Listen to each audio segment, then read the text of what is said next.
সুপ্রিয় শিক্ষার্থীরা, আজকের এই লেকচারে আমরা দেখতে যাচ্ছি আমাদের শক্তির সংরক্ষণশীলতা নীতি এবং যান্ত্রিক শক্তির নিত্যতা। অনেক সময় আমরা এই দুটাকে ইন্টারচেঞ্জ করে বলি, অর্থাৎ এই যে দুটা নীতি আসলে মানে দুটা ভিন্ন ভিন্ন নাম হলেও আসলে তাদের অ্যাপ্লিকেশন একই রকম, অথবা তাদের যে বিবৃতিটা বা তাদের যে অ্যাজাম্পশনটা সেটা আসলে একই রকম। এখন প্রথম কথা হচ্ছে যে এই নীতিটা আসলে কি বলে, সেই নীতিটা আমরা দেখব এবং একটু পরে আমরা এই রিলেটেড যে অ্যাপ্লিকেশনগুলো আছে সেগুলো কয়েকটা সিমুলেশনের মাধ্যমে একটু দেখার চেষ্টা করব। প্রথমে একটু পড়ি কি বলছে। দেখো, শক্তি অবিনশ্বর, শক্তিকে সৃষ্টি করা যায় না বা শক্তিকে ধ্বংসও করা যায় না। তার মানে শক্তির নির্দিষ্ট একটা পরিমাণ থাকবে, যেই শক্তিকে তুমি নতুন করে তৈরিও করতে পারবা না, আবার নতুন করে ধ্বংসও করতে পারবা না। ঠিক আছে, মানে নতুন ধরো 10টা ছিল প্রথমে, 10টা থেকে 11টাও হবে না, আবার 10টা থেকে 9টাও হবে না, বাড়বেও না কমবেও না, নির্দিষ্ট থাকবে। আচ্ছা, এই মহাবিশ্বের মোট শক্তির পরিমাণ ধ্রুব, অর্থাৎ নির্দিষ্ট থাকবে। সৃষ্টির আদিতে যে পরিমাণ শক্তি ছিল, আজও সেই পরিমাণ শক্তি বর্তমান। শক্তিকে কেবলমাত্র এক রূপ থেকে অন্য রূপে রূপান্তরিত করা যায়, একে শক্তির সংরক্ষণশীলতা নীতি বলা হয়। সহজ ভাষায় অনেক সময় আমরা এভাবে বলি যে শক্তির মোট যে পরিমাণটা সেটা হচ্ছে নির্দিষ্ট, তাকে শুধুমাত্র এক রূপ থেকে অন্য রূপে রূপান্তর করা যায়। অনেক সময় আমরা শর্টকাটে এভাবে বলি। এখন কথা হচ্ছে, এই জিনিসটাকে যদি আমার ক্লিয়ারলি বোঝা লাগে, তাহলে কিন্তু কয়েকটা অ্যাপ্লিকেশন যদি আমি দেখি, তাহলে আমার কাছে জিনিসটা আরও কিন্তু স্পষ্ট মনে হবে বা ক্লিয়ার মনে হবে। তো চলো তোমাদের জন্য আমি কিছু অ্যাপ্লিকেশন এখানে দেখাই। ফার্স্টে তোমরা যেটা দেখতে পাচ্ছ, এটা খুবই জনপ্রিয় একটা সিমুলেশন। এটা হচ্ছে জাভা ল্যাবের সৌজন্যে আর কি। তো তোমরাও হচ্ছে যদি ফোনে অথবা তোমাদের ব্রাউজারে বা ল্যাপটপে তোমরা যদি সার্চ করো এই লিঙ্কটাতে, অথবা তোমরা যদি এই কিউআর কোডটাকে স্ক্যান করো, তোমরা কিন্তু এই পেজে চলে যাবে। তো এখানে তুমি এই মজার পরীক্ষাটা একটু করে দেখতে পারো। চলো আমরা একটু দেখি। এখানে তুমি দেখতে পাচ্ছ নিউটনস ক্র্যাডেল নামে এক্সপেরিমেন্টটা অনেক পরিচিত। তো এখানে তুমি কি দেখতে পাচ্ছ, দেখো 5টা ডিফারেন্ট বল দেখতে পাচ্ছ। এখন এই জিনিসটাকে আমরা একটা কাজ করি, আমরা এই জিনিসটাকে আমরা এটাকে একটু ফুল স্ক্রিন করে ফেলি। হ্যাঁ, একটু ফুল স্ক্রিন করে দেখাই। দেখো, তো এইখানে ধরো এটাকে আমি আপাতত বন্ধ রাখি। এখন ধরো অন করে দিলাম। প্রত্যেকটা দেখতে পাচ্ছ কি 1 কেজি করে আছে। ঠিক আছে, যে নিচে তুমি এরকম ভর হচ্ছে সেট করে দিতে পারবা। প্রত্যেকটা এখানে 1 কেজি করে আছে। এখন ধরো আমি একটা বল এখানে টান দিলাম, ধরো এই যে 5.3 সেন্টিমিটার পরিমাণে বা 31 সেন্টিমিটার পরিমাণে আমি টান দিলাম। এখন যখন আমি ছেড়ে দিব, দেখো এই পাশের যে বলটা আছে, এই পাশের বলটা শুধুমাত্র উঠতেছে। তাহলে আসলে কি হইলো, এই পাশে আমি একটা বল টান দিয়ে কিছু পরিমাণ কাজ করছি বা কিছু পরিমাণ শক্তি দিছি, সেই শক্তিটা এখানে শুধুমাত্র একটা বলকেই উঠাচ্ছে। মানে তুমি একটা বলের জন্য এখানে শক্তি প্রদান করছো, এখানেও কিন্তু সেই একটা বলই শুধুমাত্র কি উপরের দিকে উঠতেছে। অর্থাৎ কি, একটা বল এই পাশে যে শক্তি লাভ করছে, সেই শক্তিটাই সে এই বলটাকে প্রদান করছে। তার মানে আমরা একটা যেটা বললাম যে শক্তির মোট পরিমাণ নির্দিষ্ট, সেটা এখানে দেখতে পাইলাম যে সে এক জায়গা থেকে আরেক জায়গায় ট্রান্সফার হয়ে গেছে। এবার যদি আমরা দুইটা বল নিয়ে দেখাই, ধরো এখানে দুইটা বল আমরা নিচ্ছি। এখন দুইটা বল উঠাইতে কিন্তু কিছু কাজ আমাকে করতে হয়েছে। দেখো 7.6 বা 7.74 সেন্টিমিটার এই পরিমাণ আমরা উঠাইছি। ওঠানোর জন্য কিন্তু কাজ করা লাগছে। যখন তুমি ছেড়ে দিবা, তুমি কাজ করার কারণে যেই পরিমাণ শক্তি তুমি এখানে দিছো, ওই শক্তিটাকে নিয়ে সে কিন্তু এই পাশের দুইটা বলকে কি করতেছে বলো তো, উপরের দিকে তুলে ফেলতেছে। তাহলে এই যে জিনিসটা এখানে আমরা দেখতে পাচ্ছি, এটা হচ্ছে কি শক্তির সংরক্ষণশীলতা নীতির একটা সুন্দর অ্যাপ্লিকেশন। আচ্ছা, এইবারে আমরা একটা কাজ করি। আমরা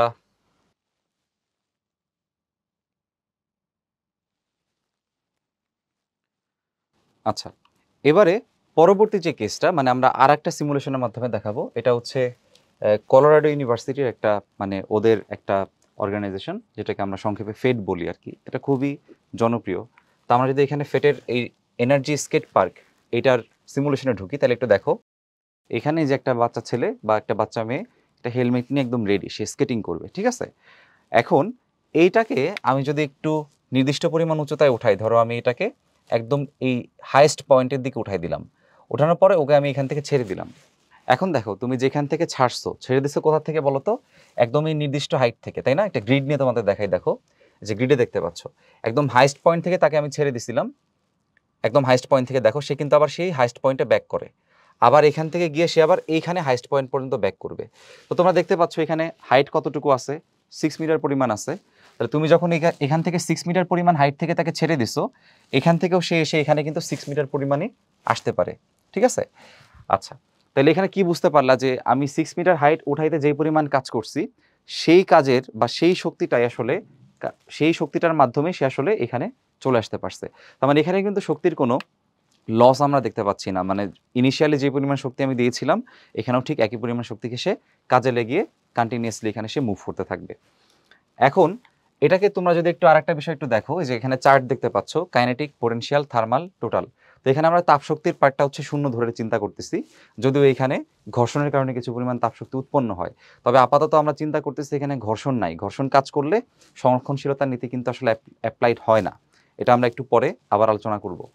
তো এখানে দেখতে পাচ্ছ একটা হচ্ছে কাইনেটিক আর একটা হচ্ছে পোটেনশিয়াল। কাইনেটিকটা হচ্ছে আমাদের এখানে গতিশক্তি, পোটেনশিয়ালটা হচ্ছে এখানে আমাদের বিভব শক্তি। এখন দেখো সে যখন এই হাইস্ট পয়েন্ট আছে, আমি একটু স্লো মোশনে তোমাদের দেখাই, দেখো সে যখন এই যে হাইস্ট পয়েন্টে আছে, এই পয়েন্টে একটু খেয়াল করো, এই পয়েন্টে হাইস্ট পয়েন্টে তার টোটাল যে এনার্জিটা এখানে দেখতে পাচ্ছ, টোটাল এনার্জিটা আসলে কার সমান দেখো তো, পোটেনশিয়াল মানে বিভব শক্তির সমান। তার মানে এই যে হাইস্ট পয়েন্ট যেটা আছে বা সর্বোচ্চ যে উচ্চতাটা আছে সেইখানে মোট শক্তির মানটা আসলে টোটালটাই হচ্ছে কি বিভব শক্তি। কারণ কি, নিশ্চয়ই সবাই আমরা জানি যে সর্বোচ্চ উচ্চতাতে তার যে শেষ বেগটা, সেই শেষ বেগটা কি হয়, শূন্য হয়। তো শেষ বেগে যদি না থাকে সেখানে কিন্তু গতিশক্তি মানে হাফ এম ভি স্কয়ার থাকা সম্ভব না।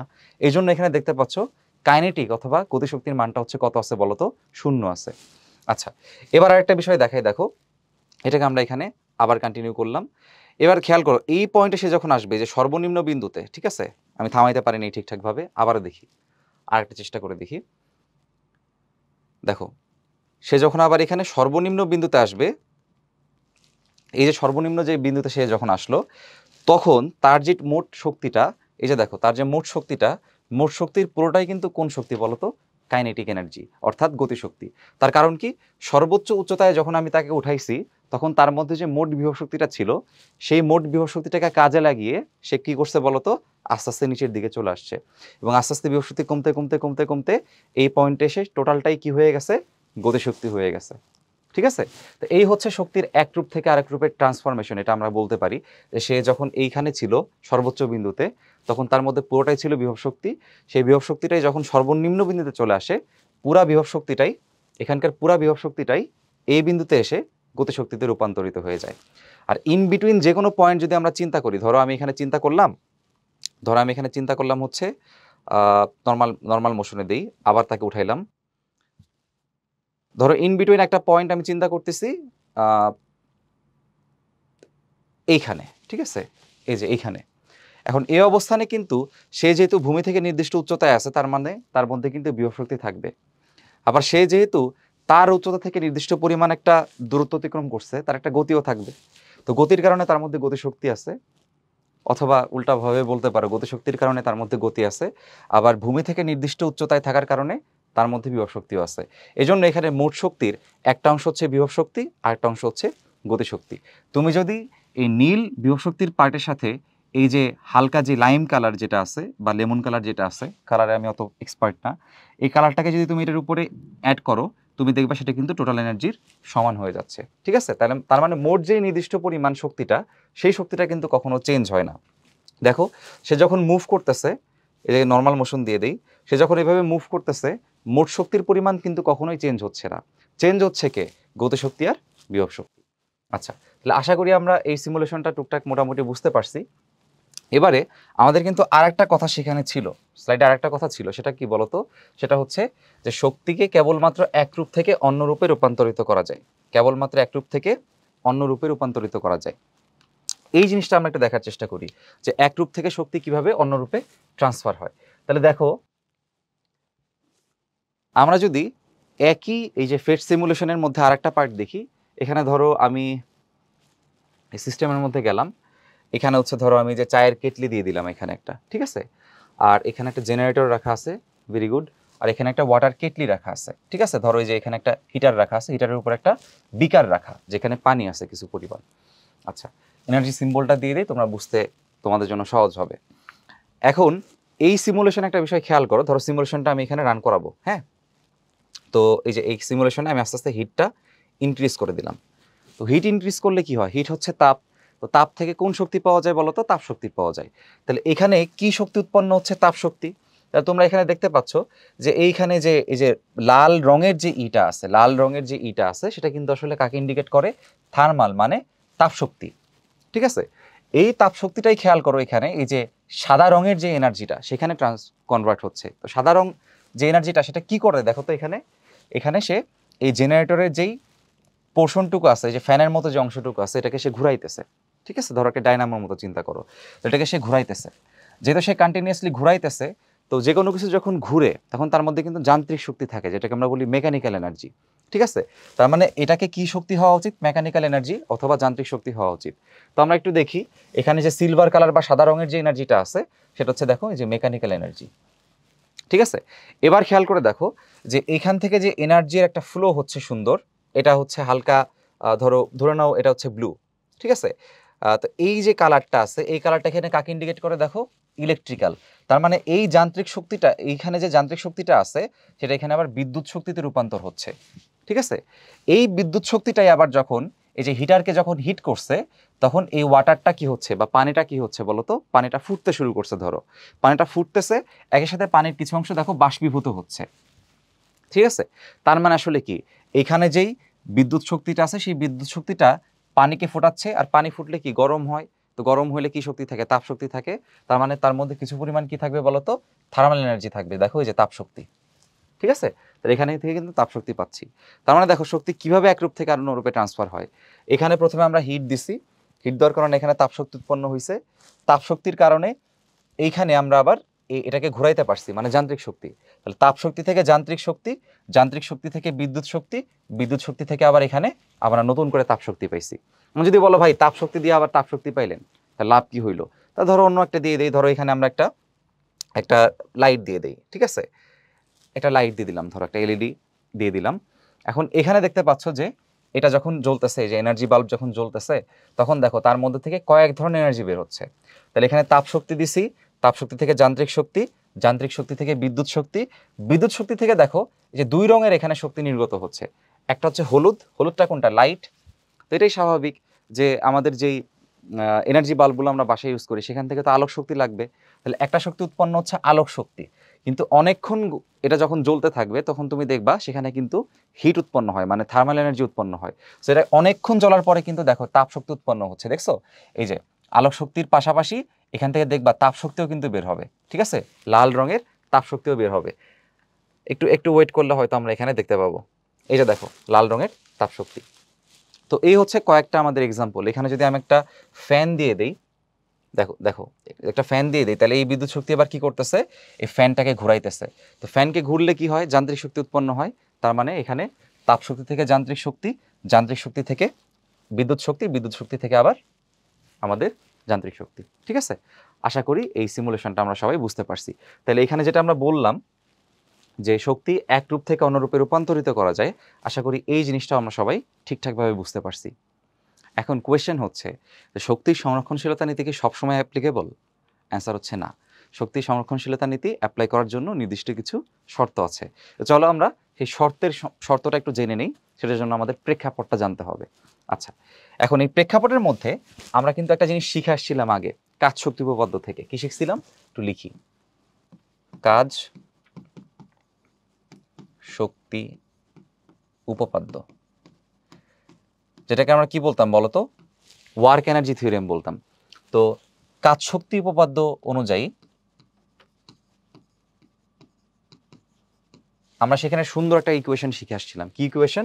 আমরা শিখে আসছিলাম যে টোটাল যে কৃত কাজটা সেটা হবে গতিশক্তির পরিবর্তনের সমান।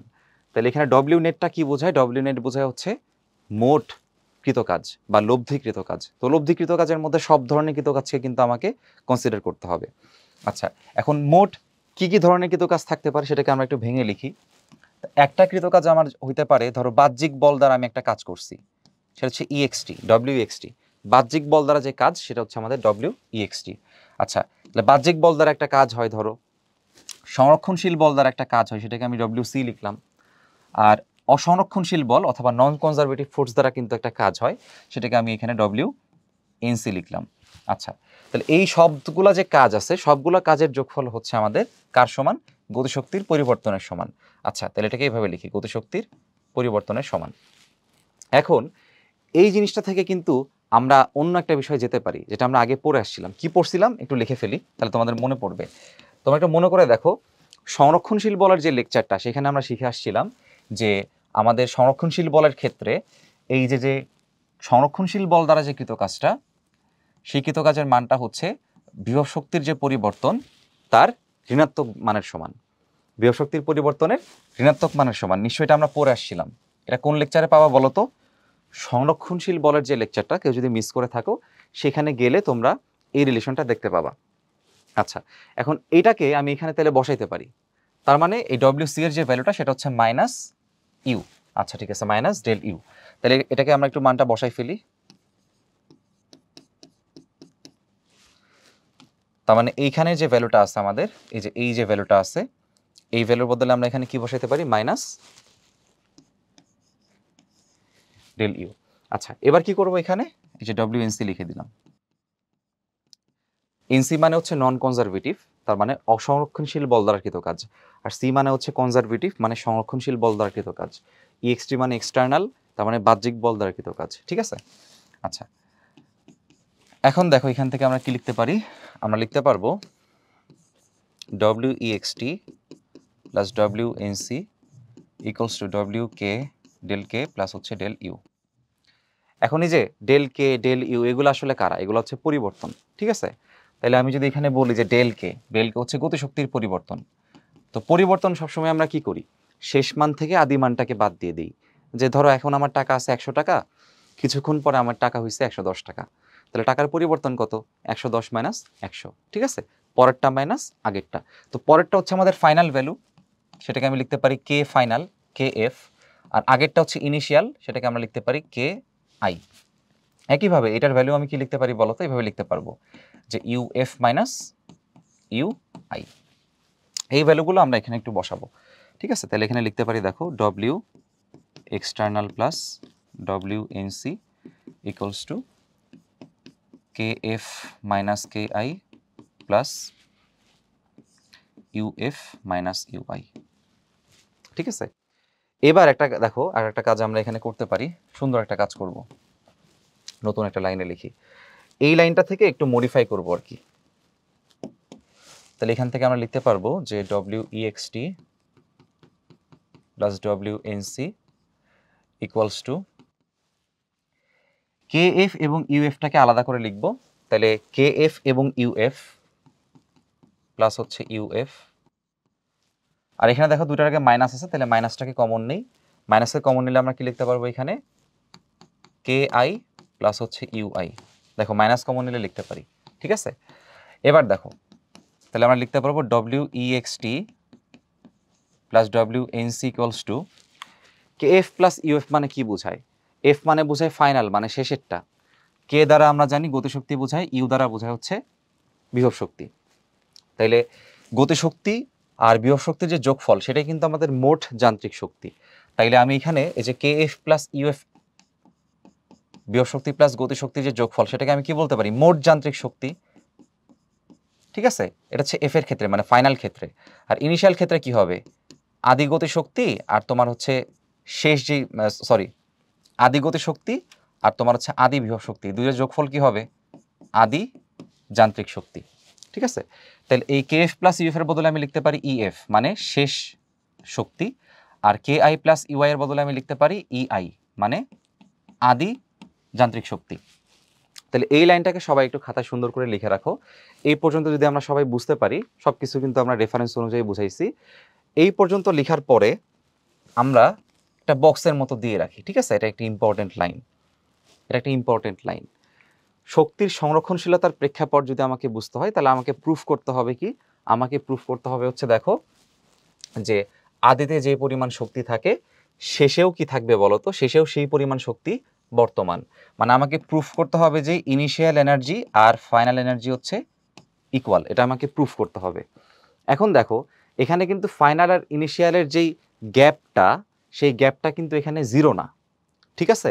কারণ এখানে যদি তুমি সমান ধরো, সমান ধরলে কিন্তু দুটা যে গ্যাপ, সেই গ্যাপটা কি হবে বলো তো? জিরো হবে। মানে ইএফ মাইনাস ইআই হবে হচ্ছে জিরো। কিন্তু এখানে কিন্তু সেটা জিরো না। তার মানে এখনো কিন্তু আমরা শক্তির সংরক্ষণশীলতার অ্যাপ্লিকেশন বা শর্তের মধ্যে আমরা এখনো যেতে পারিনি। সেটার জন্য কি করতে হবে? এই টোটাল পোর্শনকে জিরো হইতে হবে, টোটাল পোর্শনকে জিরো হইতে হবে। তাহলে এই জিনিসটা তোমরা একটু লিখে রাখো, এটা সব ক্ষেত্রে প্রযোজ্য, এটা সব ক্ষেত্রে প্রযোজ্য, ঠিক আছে? সেটা সংরক্ষণশীলতা নীতি মানুক আর না মানুক, এটা হচ্ছে সব ক্ষেত্রে প্রযোজ্য। কাজ শক্তি উপপাদ্য যেমন সব সময় প্রযোজ্য, কাজ শক্তি উপপাদ্য সব সময় প্রযোজ্য, একইভাবে এই যে ইকুয়েশনটা আমি লিখছি এখানে, যেহেতু কাজ শক্তি উপপাদ্য থেকেই আনছি, তার মানে এই সূত্রটাও বা এই সমীকরণটাও সব ক্ষেত্রে প্রযোজ্য, ঠিক আছে? তাহলে এখানে WEXT দা কি বোঝায় বলতো? বাহ্যিক বল দ্বারা কাজ, বাহ্যিক বল দ্বারা কাজ। অনেক সময় আমরা বলি এজেন্ট দ্বারা কৃত কাজ, ঠিক আছে? এজেন্ট আর বাহ্যিক বল একই রকম জিনিস, ঠিক আছে? এবার এই যে WNCটাকে আমরা কি বলছিলাম? WNCটাকে আমরা বলছিলাম এটা হচ্ছে অসংরক্ষণশীল বল দ্বারা কৃত কাজ, অসংরক্ষণশীল বল দ্বারা কৃত কাজ। এখন অসংরক্ষণশীল বলের একটা এক্সাম্পল হচ্ছে ধরো তোমার ঘর্ষণ বল, ঘর্ষণ বল, সান্দ্র বল, এগুলাকে ধরতে পারো অসংরক্ষণশীল বলের উদাহরণ। এটাও আমাদের সেই সংরক্ষণশীল বল এবং অসংরক্ষণশীল বলের লেকচারটার মধ্যে আলোচনা করা আছে। এখন কথা হচ্ছে, তার মানে কোথাও যদি ঘর্ষণ বল থাকে তাহলে তো তোমার এই কাজের মানটা জিরো হবে না। আবার বাহ্যিক বল দ্বারা যদি কোনো কাজ থাকে, মানে একটা সিস্টেমের মধ্যে যদি তুমি আরেকটা বাহ্যিক বলকে ইন্ট্রোডিউস করো, সেই ক্ষেত্রেও তোমার এই কাজের মানটা কিন্তু জিরো হবে না। আর এরা যদি দুইজনের যোগফল যদি জিরো না হয় তাহলে কিন্তু এই দুটার পার্থক্য জিরো হবে না। আর পার্থক্য জিরো যদি না হয় তাহলে কিন্তু এই দুটা পরস্পর সমান হবে না। আর দুটা পরস্পর সমান না হইলে শক্তির সংরক্ষণশীলতা নীতি কিন্তু অ্যাপ্লাইড হবে না। এটা বুঝছো? সুন্দর একটা সিকোয়েন্স আছে। তাহলে যদি আমাদের এই দুটা শূন্য করতে পারি তাহলে কিন্তু এই দুটার পার্থক্য হবে হচ্ছে জিরো। আর দুটা পার্থক্য জিরো হইলেই দুটা পরস্পর কি হবে? সমান হবে। তাহলে দুটাকে শূন্য করতে হবে। তাহলে এখন চলে আসো শক্তির সংরক্ষণশীলতার শর্ত। তাহলে শর্তটা আসলে কি দেখো, এই জিনিসটাকে আমি আবার লিখি যে W external plus WNC equals to EF minus EI। এখন দেখো, যদি এমন বলে, যদি তোমাকে এমন বলে দেয় যে কোন একটা তল হচ্ছে মসৃণ তল, কোন একটা তল কি বলছে? মসৃণ তল বলছে।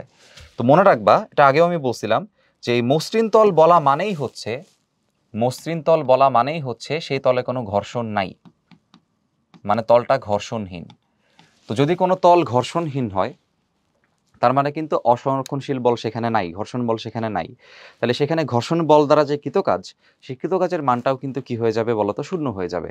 অর্থাৎ সেই ক্ষেত্রে WNC যেটা আছে এটা কিন্তু তখন জিরো হয়ে যাবে। তো অসংরক্ষণশীল বলের যে আরেকটা এক্সাম্পল আমরা বলি সান্দ্র বল, সেটাও কিন্তু এক ধরনের ঘর্ষণ। সান্দ্র বলটা হচ্ছে প্রবাহীর ঘর্ষণ, ঠিক আছে? এখন তাইলে তল যখন মসৃণ বলে দেওয়া হয় ম্যাক্সিমাম প্রশ্নে, এবং এটা কিন্তু ম্যাক্সিমাম প্রশ্নে তল মসৃণই থাকে দেখবা, সেই ক্ষেত্রে কৃতকাজের মানটা কিন্তু শূন্য হবে। কার? অসংরক্ষণশীল বলের যে কাজটা সেটা শূন্য হবে। আচ্ছা, তাহলে সেই ক্ষেত্রে আমি এটাকে জিরো বসাই দিতে পারি, ঠিক আছে? আবার কিছু কেস দেখবা যেই কেসগুলোতে বলা হয়, যে সেখানে বাহ্যিক বল দ্বারা কোনো কাজ নাই, ঠিক আছে? আচ্ছা, তাহলে বাহ্যিক বল দ্বারা যদি কোনো কাজ না থাকে,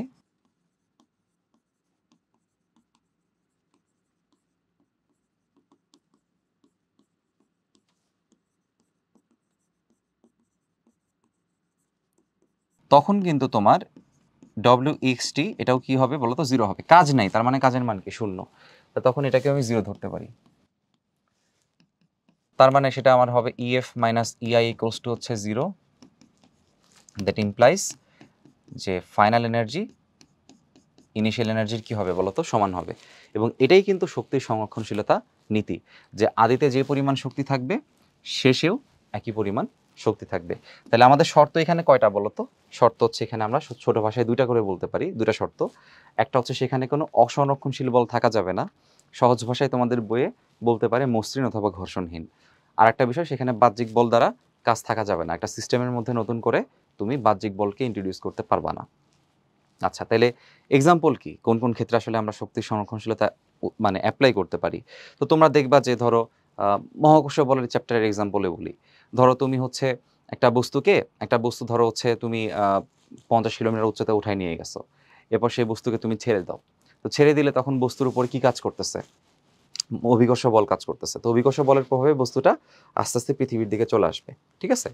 এখন ওই মোমেন্টে যদি কোনো ঘর্ষণ বল থাকে, বাস্তবে কিন্তু ঘর্ষণ বল থাকে, বাট আমরা যখন ম্যাথ করি আমরা কিন্তু বলি যে ঘর্ষণ বল সেখানে নাই। যদি ঘর্ষণ বল সেখানে না থাকে তখন কিন্তু সুন্দরভাবে সেখানে শক্তির সংরক্ষণশীলতা নীতি আমরা অ্যাপ্লাই করে দিতে পারবো, ঠিক আছে। আচ্ছা, এখন চলে আসি, আমরা কয়েকটা এক্সাম্পল দেখবো আর কি। তো যান্ত্রিক শক্তির নিত্যতার অ্যাপ্লিকেশন প্রমাণ করতে বলে তোমাদের সৃজনশীল যেগুলো আসে সেগুলোর 4 নাম্বারের প্রশ্নে। তো বলে যে এখানে প্রমাণ করে দেখাও যে এ, বি এবং সি বিন্দুতে যান্ত্রিক শক্তির নিত্যতা সমর্থিত হয়। তো এই টাইপের প্রশ্ন আমাদের কিন্তু প্রমাণ আসে, যেহেতু প্রমাণ আসে আমি এখানে তোমাদের সেই জিনিসটা দেখাই দিচ্ছি। তাহলে এখানে দেখো 3টা বিন্দু আছে, একটা এ, একটা বি, একটা হচ্ছে সি। তো আমরা যেটা করব এখানে, আমরা ধরে নেই যে এই যে বস্তুটা আছে এই বস্তুর ভরটা হচ্ছে এম। তাহলে প্রথমে বস্তুর ভর ধরে নেই, ভরটা হচ্ছে এম, ঠিক আছে, এই যে এম, এই যে এম। তাহলে বস্তুর ভর আছে হচ্ছে এম। তাহলে এখানে ধরি, একটু লিখে রাখি, এখানে ধরি এম ভরের বস্তুকে, এম ভরের বস্তুকে এ বিন্দু থেকে বিনা বাধায়, বিনা বাধা মানে বুঝতেছো সেখানে কোনো ঘর্ষণ বল আসলে নাই, ঠিক আছে। এই বিনা বাধা মানেও কিন্তু ঘর্ষণ বল নাই, বাতাসের কোনো ঘর্ষণ নাই, বাতাসের ঘর্ষণকে আমরা বলি সান্দ্র বল। আচ্ছা, বিনা বাধায় পড়তে দেওয়া হচ্ছে।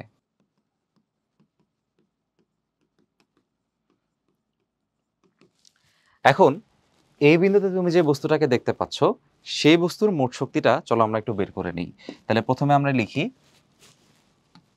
এ বিন্দু, ঠিক আছে। তাহলে এই বিন্দুতে বস্তুর উচ্চতাটা কত সেটা আমরা প্রথমে দেখে নিই। দেখো মোট উচ্চতার মান এখানে আমাদের বলা আছে হচ্ছে এইচ। মোট উচ্চতা কত বলা আছে? এইচ। তাহলে এখানে আমরা এই মানটা একটু বসাবো। তাহলে এই বিন্দুর যে মোট উচ্চতা সেটা যেহেতু এইচ, আমরা জানি যে ভূমি থেকে যখন সে নির্দিষ্ট উচ্চতায় থাকে তখন তার মধ্যে কিন্তু বিভব শক্তি জমা থাকে। তাহলে এই বিন্দুতে তার মধ্যে যে বিভব শক্তিটা থাকবে সেটা হবে mg ইন্টু এইচ। আচ্ছা, এবার এই বিন্দুতে আমরা কি বের করব? গতিশক্তি বের করব।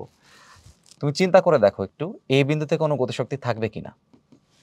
যেহেতু এই বিন্দুটা হচ্ছে আমার সর্বোচ্চ উচ্চতা এবং এখান থেকে আমি ছেড়ে দিচ্ছি, এখান থেকে ছেড়ে দেওয়া মানে কি, তাকে কোনো বেগ কিন্তু আমি প্রদান করিনি, জাস্ট ছেড়ে দিছি। ছেড়ে দেওয়ার কারণে এখানে তার আদিবেগের মানটা কত বলো? 0। তা আদিবেগ যদি 0 হয় তার মধ্যে গতিশক্তি কিন্তু আসার কোনো চান্স নাই। তার মানে হাফ ইন্টু এম ইন্টু বেগ স্কোয়ার। বেগের মান যেহেতু 0 তাহলে গতিশক্তিটাও কত হবে? 0 হবে। এখন এখানে দেখতে পাচ্ছ একটা হচ্ছে গতিশক্তির অংশ আর একটা হচ্ছে আমাদের বিভব শক্তির অংশ। দুটাকে যোগ করলে আমি কি পাবো? মোট শক্তি পাবো। তাহলে এখানে মোট শক্তিটা কত হবে?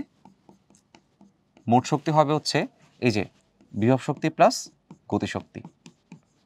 তো বিভব শক্তি হচ্ছে mgh আর গতিশক্তি হচ্ছে 0। তাহলে মোট শক্তি আমাদের কত আসে? মোট শক্তি আমাদের আসে হচ্ছে mgh। আচ্ছা, এটাকে আমরা একটা বক্স দিয়ে রাখলাম। এবার আমরা বি বিন্দুর জন্য চলো দেখি বি বিন্দুতে কি হবে। আচ্ছা, তাহলে এবার বি বিন্দুর জন্য দেখব। তাহলে বি বিন্দুতে যে বিভব শক্তিটা হবে সেটা হবে mg ইন্টু বি বিন্দুর উল্লম্ব উচ্চতা অথবা উল্লম্ব সরণ। আচ্ছা, তো উচ্চতা যখন আমি বলতেছি তখন উল্লম্বটাকে আমরা কিন্তু আসলে হিসাব করি। তাহলে যেহেতু সে বি বিন্দুতে আছে, তাহলে দেখো বি বিন্দু যেটা আছে এই বি বিন্দুটা ভূমি থেকে নির্দিষ্ট উচ্চতায় আছে, সেই উচ্চতার মানটা কত আছে? এক্স বলা আছে। তাহলে বি বিন্দুতে বিভব শক্তি কতটুকু থাকবে? mg ইন্টু ভূমি থেকে উচ্চতা, সেটা কত বলো তো? এক্স। তাহলে mg ইন্টু কি? এক্স। আচ্ছা, এবার বিভব শক্তির মান আমরা লিখে ফেলছি, এবার আমরা কি লিখব? গতিশক্তি লিখব। তাহলে বি বিন্দুতে গতিশক্তি কত হবে? Half M V B square. এখন আমাদের ভিবি এর মানটা বসাতে হবে। এবার দেখো হাফ এম ভিবি এর মানটা কিভাবে বের করবো আমরা? বস্তুটা পড়ে যাচ্ছে কোথায় সেটা তোমাকে আগে দেখতে হবে। বস্তু এখান থেকে গতিশীল হয়েছে, তাহলে আদিবেগ তার 0।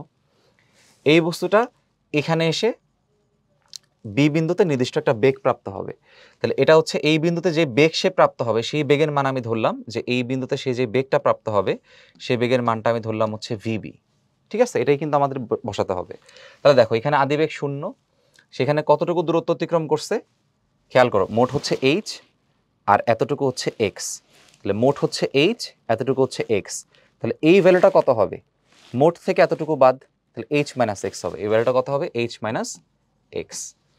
তাহলে এই ভিবিটা কি হবে বলো, আমরা জানি যে বেগের ইকুয়েশন কি বলো, আদিবেগ square plus 2g into 2g into তার সরণ। তাহলে এখানে সে কতটুকু সরণ হয়েছে, h মাইনাস এক্স। আদিবেগ তো এখানে বুঝতেই পারতেছো, আদিবেগ হচ্ছে 0 ছিল। তাহলে ভিবি স্কোয়ারের মানটা কিন্তু আমরা পেয়ে গেছি, ভিবি স্কোয়ারের মানটা হচ্ছে 2g h মাইনাস এক্স। ঠিক আছে, তো এটাকে যদি আমরা একটু কাটাকাটি করি তাহলে দেখো এখানে 2 বাদ যাবে, 2 বাদ গেলে এখানে মান থাকবে কত, এখানে মান থাকবে হচ্ছে আমাদের, সুতরাং লিখতে পারবো যে কেবি এর যে মান মানে গতিশক্তির মান সেটা হবে mg h মাইনাস এক্স। তাহলে মোট শক্তি কত হবে দেখো, তাহলে মোট শক্তি হবে ইবি হচ্ছে ইউবি প্লাস কেবি। তো ইউবি হচ্ছে আমাদের mg x আর কেবি এর মানটা হচ্ছে mg into h minus x. এখন তুমি যদি এখানে mg কে কমন নাও, mg কে কমন নিলে কি দাঁড়াবে বলো তো, h minus x plus x, minus x plus x কাটা, আলটিমেটলি আমাদের থাকবে mgh, আলটিমেটলি থাকবে mgh। তাহলে এখান থেকে আমরা একটা কনক্লুশন এখানে লিখতে পারি, কনক্লুশনটা হচ্ছে যে দেয়ারফর ইবি এর মানটা হচ্ছে mgh এর সমান, ইবি এর মানটা হচ্ছে mgh এর সমান। এবার লাস্ট ওয়ান, আরেকটা বিন্দু দেখাইলেই আমাদের কাজ শেষ, সেটা কোনটা, এই যে সি বিন্দু, সি বিন্দু।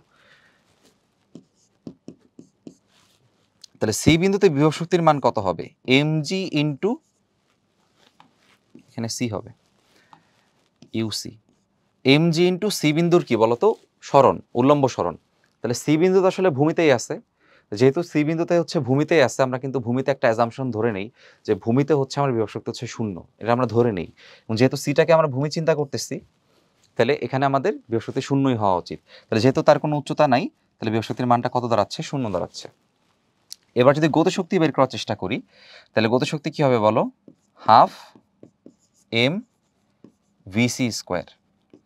এবার শুধু কষ্ট করে আমাদের ভিসি স্কোয়ারের মানটা বের করতে হবে। তাহলে আগের মতোই ভিবি স্কোয়ার যেভাবে বের করছো একইভাবে বের করো, একইভাবে বের করো। আচ্ছা এখানে হচ্ছে স্কোয়ার ছিল একটা, তাহলে ভিসি স্কোয়ার কি হবে বলো, ভিসি স্কোয়ার হবে U square plus 2g into কতটুকু সরণ সে ঘটাইছে সিতে আসার জন্য। তাহলে সে দেখো এই প্রথম থেকে শুরু করে সিতে আসার জন্য সে কতটুকু সরণ ঘটাইছে, মোট হচ্ছে h। তাহলে এখানে কি লিখবো, 2gh। ইউ এর মান তো তোমরা জানো 0, এখানে আদিবেগটা 0, তার মানে ভিসি স্কোয়ারের মান হবে 2gh। তো এখানে মান বসাই দিই, ভিসি স্কোয়ারের মান হবে 2gh। তাহলে দেখো 2 কাটলে এখানে অ্যান্সার আসবে mgh, কি আসবে, mgh। তার মানে সি বিন্দুর যে মোট শক্তি সেটাও হচ্ছে আমাদের mgh হবে। কিভাবে দেখো, এখানে 0 আর এখানে mgh, তাহলে আমি যদি ইউসি আর কেসি যোগ করি আমাদের মোট শক্তি ইসি আসবে, সেটা আসবে কত বলতো, mgh। তাহলে একটা বিষয় দেখতে পাচ্ছ, এখানে 3টা বক্স আছে, এ বিন্দুর মোট শক্তি, বি বিন্দুর মোট শক্তি, সি বিন্দুর মোট শক্তি, তিনটাই কিন্তু mgh। তো প্রত্যেকটা বিন্দুতেই মোট শক্তির পরিমাণ নির্দিষ্ট, এটা আসলে কে বলে, শক্তি সংরক্ষণশীলতা নীতি বলে। তার মানে যখন বিনা বাধায় কোনো একটা বস্তু পড়তে থাকে তখন কিন্তু সেখানে শক্তির সংরক্ষণশীলতা নীতি প্রযোজ্য হবে। তার কারণ বিনা বাধায় পড়তেছে মানেই হচ্ছে সেখানে কোনো ঘর্ষণ বল নাই, আর ঘর্ষণ বল না থাকলে সেখানে শক্তির সংরক্ষণশীলতা নীতি অ্যাপ্লিকেবল হবে। ঠিক আছে, তাহলে যেহেতু তুমি এভাবে খাতায় কিভাবে লিখবা, তুমি খাতায় লিখবা হচ্ছে এভাবে যে যেহেতু এ বিন্দুর মোট শক্তি, বি বিন্দুর মোট শক্তি, সি বিন্দুর মোট শক্তি তিনটার মানই হচ্ছে mgh, সুতরাং এটি শক্তির সংরক্ষণশীলতা নীতিকে সমর্থন করে। সমান হইছে মানে হচ্ছে তার মান বেশিও না কমও না, বেশি হওয়া মানে তার মধ্যে শক্তি সৃষ্টি হইতো, কম হওয়া মানে শক্তি ধ্বংস হইতো, কোনোটাই হয় নাই, সমান সমান আছে, তার মানে নিত্যতা সূত্রকে সে সমর্থন করে। এবার আমরা আনত তলের ক্ষেত্রে দেখব। তো প্রথমটা আমরা দেখছিলাম হচ্ছে একটা বস্তু উল্লম্ব তলে পড়তেছে, এবার আমরা দেখব হচ্ছে আনত তলের ক্ষেত্রে। আচ্ছা এবার খেয়াল করে দেখো যে একটা বস্তু ধরো বি বিন্দু থেকে যাত্রা শুরু করছে, ধরে নাও এই বক্সটা প্রথমে বি বিন্দুতে ছিল, তাহলে এখানে আমি একটা বক্স এখানে আঁকি, এই বক্সটা ধরো এখানে প্রথমে বি বিন্দুতে ছিল, এবার এই বক্সটাই এখান থেকে গতিশীল হয়ে এই পর্যন্ত গেছে, ডি বিন্দু পর্যন্ত গেছে। ঠিক আছে, তাহলে বি থেকে ডি হচ্ছে তার সরণ। আচ্ছা তাহলে এখান থেকে আমি স্টার্ট করতেছি, এখান থেকে স্টার্ট করতেছি, আর নিশ্চয়ই সবার একটা বিষয় মনে আছে, আশা করি সবার মনে আছে, এটা দেখাইছিলাম আমরা। এই যে দেখো, আবার একটু দেখাই।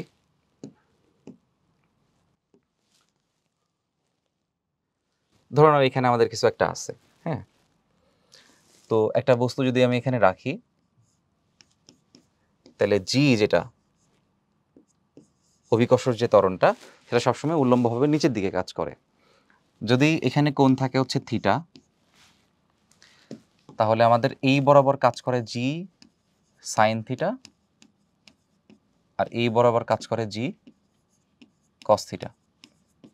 এটা আশা করি সবার মনে আছে, আমরা দেখাইছিলাম কেন এটা হয়, বা আমরা হয়তো আগের চ্যাপ্টারে ওটা দেখে আসছি, নিউটনের বলবিদ্যার মধ্যে দেখে আসছি। এখন কথা হচ্ছে এই জিনিসটা আমাদের লাগবে যে আনত তল বরাবর ত্বরণটা কত বলো তো? আনত তল বরাবর ত্বরণটা হচ্ছে জি সাইন থিটা। আচ্ছা, তাহলে এখানে তার যে ত্বরণের মানটা আছে, সেই ত্বরণের মানটা আমি একটু লিখে রাখি। ত্বরণের মান হবে জি সাইন থিটা। আচ্ছা, এখন চলে আসো, আমি এখানে 3টা বিন্দুতে তোমাদের দেখাবো যে শক্তির সংরক্ষণশীলতা নীতি কিভাবে সমর্থিত হয়। যদি সামহাও আমি তোমাদের দেখাতে পারি যে 3টা বিন্দুর মোট শক্তির পরিমাণ নির্দিষ্ট, মানে একই, তার মানে আমরা কিন্তু সেখান থেকে সিদ্ধান্ত নিব যে শক্তির মোট পরিমাণ একই আছে, সৃষ্টিও হয় নাই, ধ্বংসও হয় নাই। আচ্ছা, তাহলে প্রথমে আমরা এখানে বি বিন্দুটা একটু দেখার চেষ্টা করি। তাহলে প্রথমে আমি বি বিন্দুর জন্য দেখাবো, এখানে লিখলাম বি বিন্দুর জন্য। তাহলে বি বিন্দুটার প্রথমে যদি বিভব শক্তি নির্ণয় করি, বিভব শক্তি কিভাবে নির্ণয় করে বলো? এমজি ইন্টু ওই নির্দিষ্ট বিন্দুর উল্লম্ব উচ্চতা, ঠিক আছে? তাহলে এই নির্দিষ্ট বিন্দু উল্লম্বভাবে কতটুকু উচ্চতায় আছে বলো? এই যে এতটুকু উচ্চতায় আছে, তাই না? এতটুকু উচ্চতায় আছে, দেখো। তাহলে এই উচ্চতার মানটা কত বলা আছে এখানে? এইচ বলা আছে।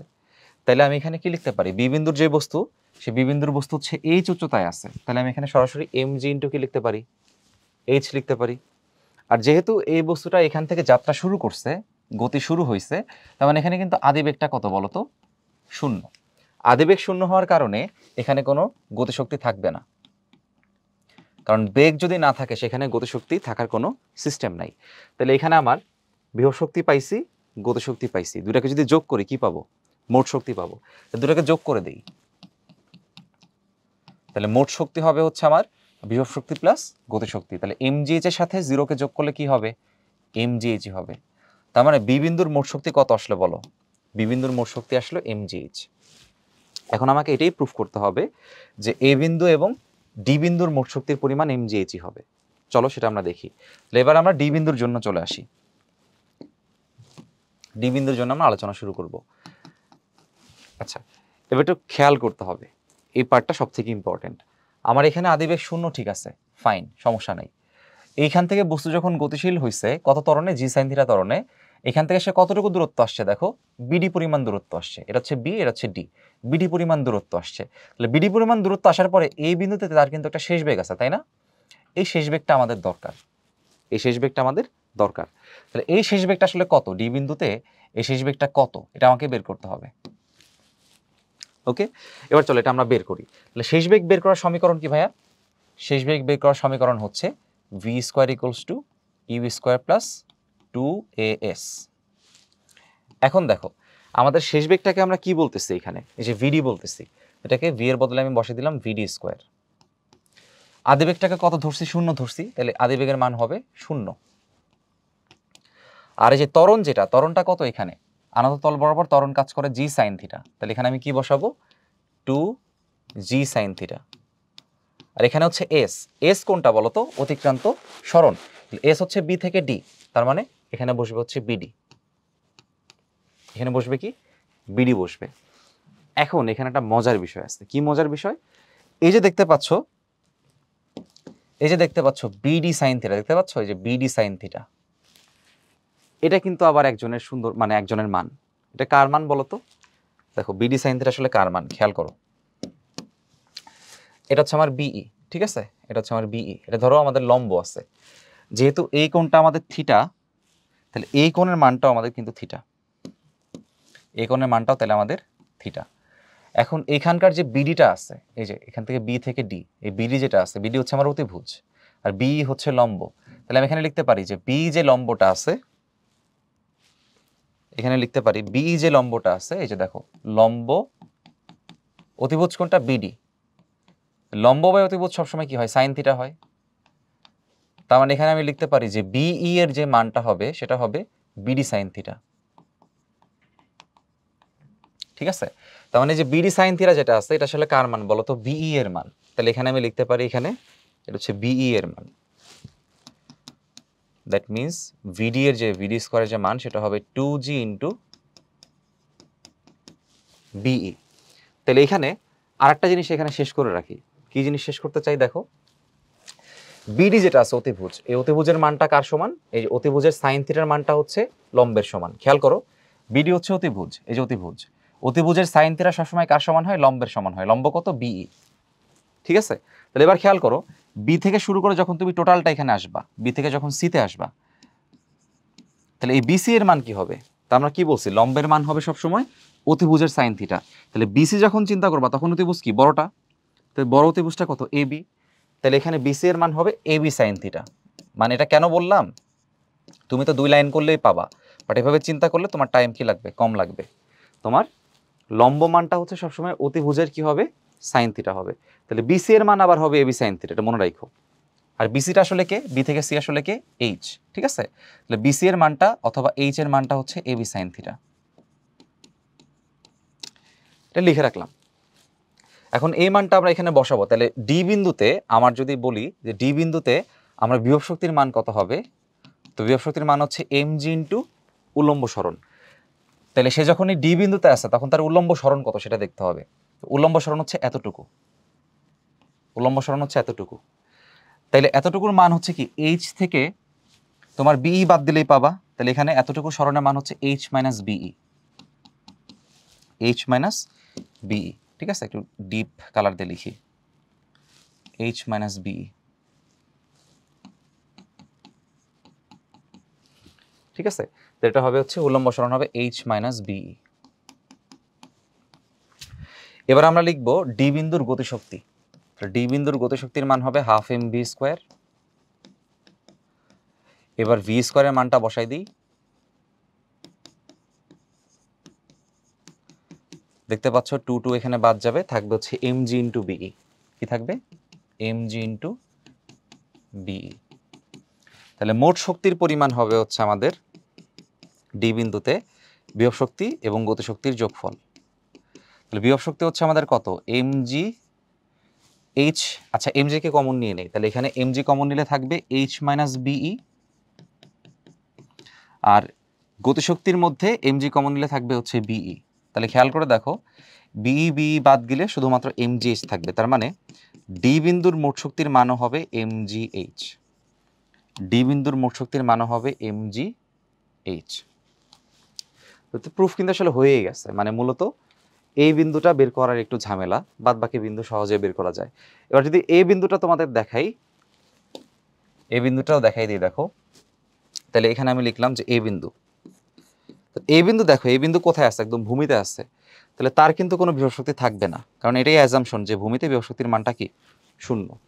তবু একটু যদি বড় করে লিখতে চাও যে mg ইন্টু উলম্ব সরণ হচ্ছে 0, তার মানে বিভব শক্তির মান হবে 0। আর গতিশক্তি কত, গতিশক্তি হবে হাফ এম ভিএ স্কোয়ার। ঠিক আছে, এবারে যে ভিএ স্কোয়ার মান কিভাবে বের করব, এটার মতো করেই বের করতে পারবো। আমি এখানে একবারে লিখে দিই, দেখো ভিডি স্কোয়ার যেভাবে বের করছে সেভাবে বের করো।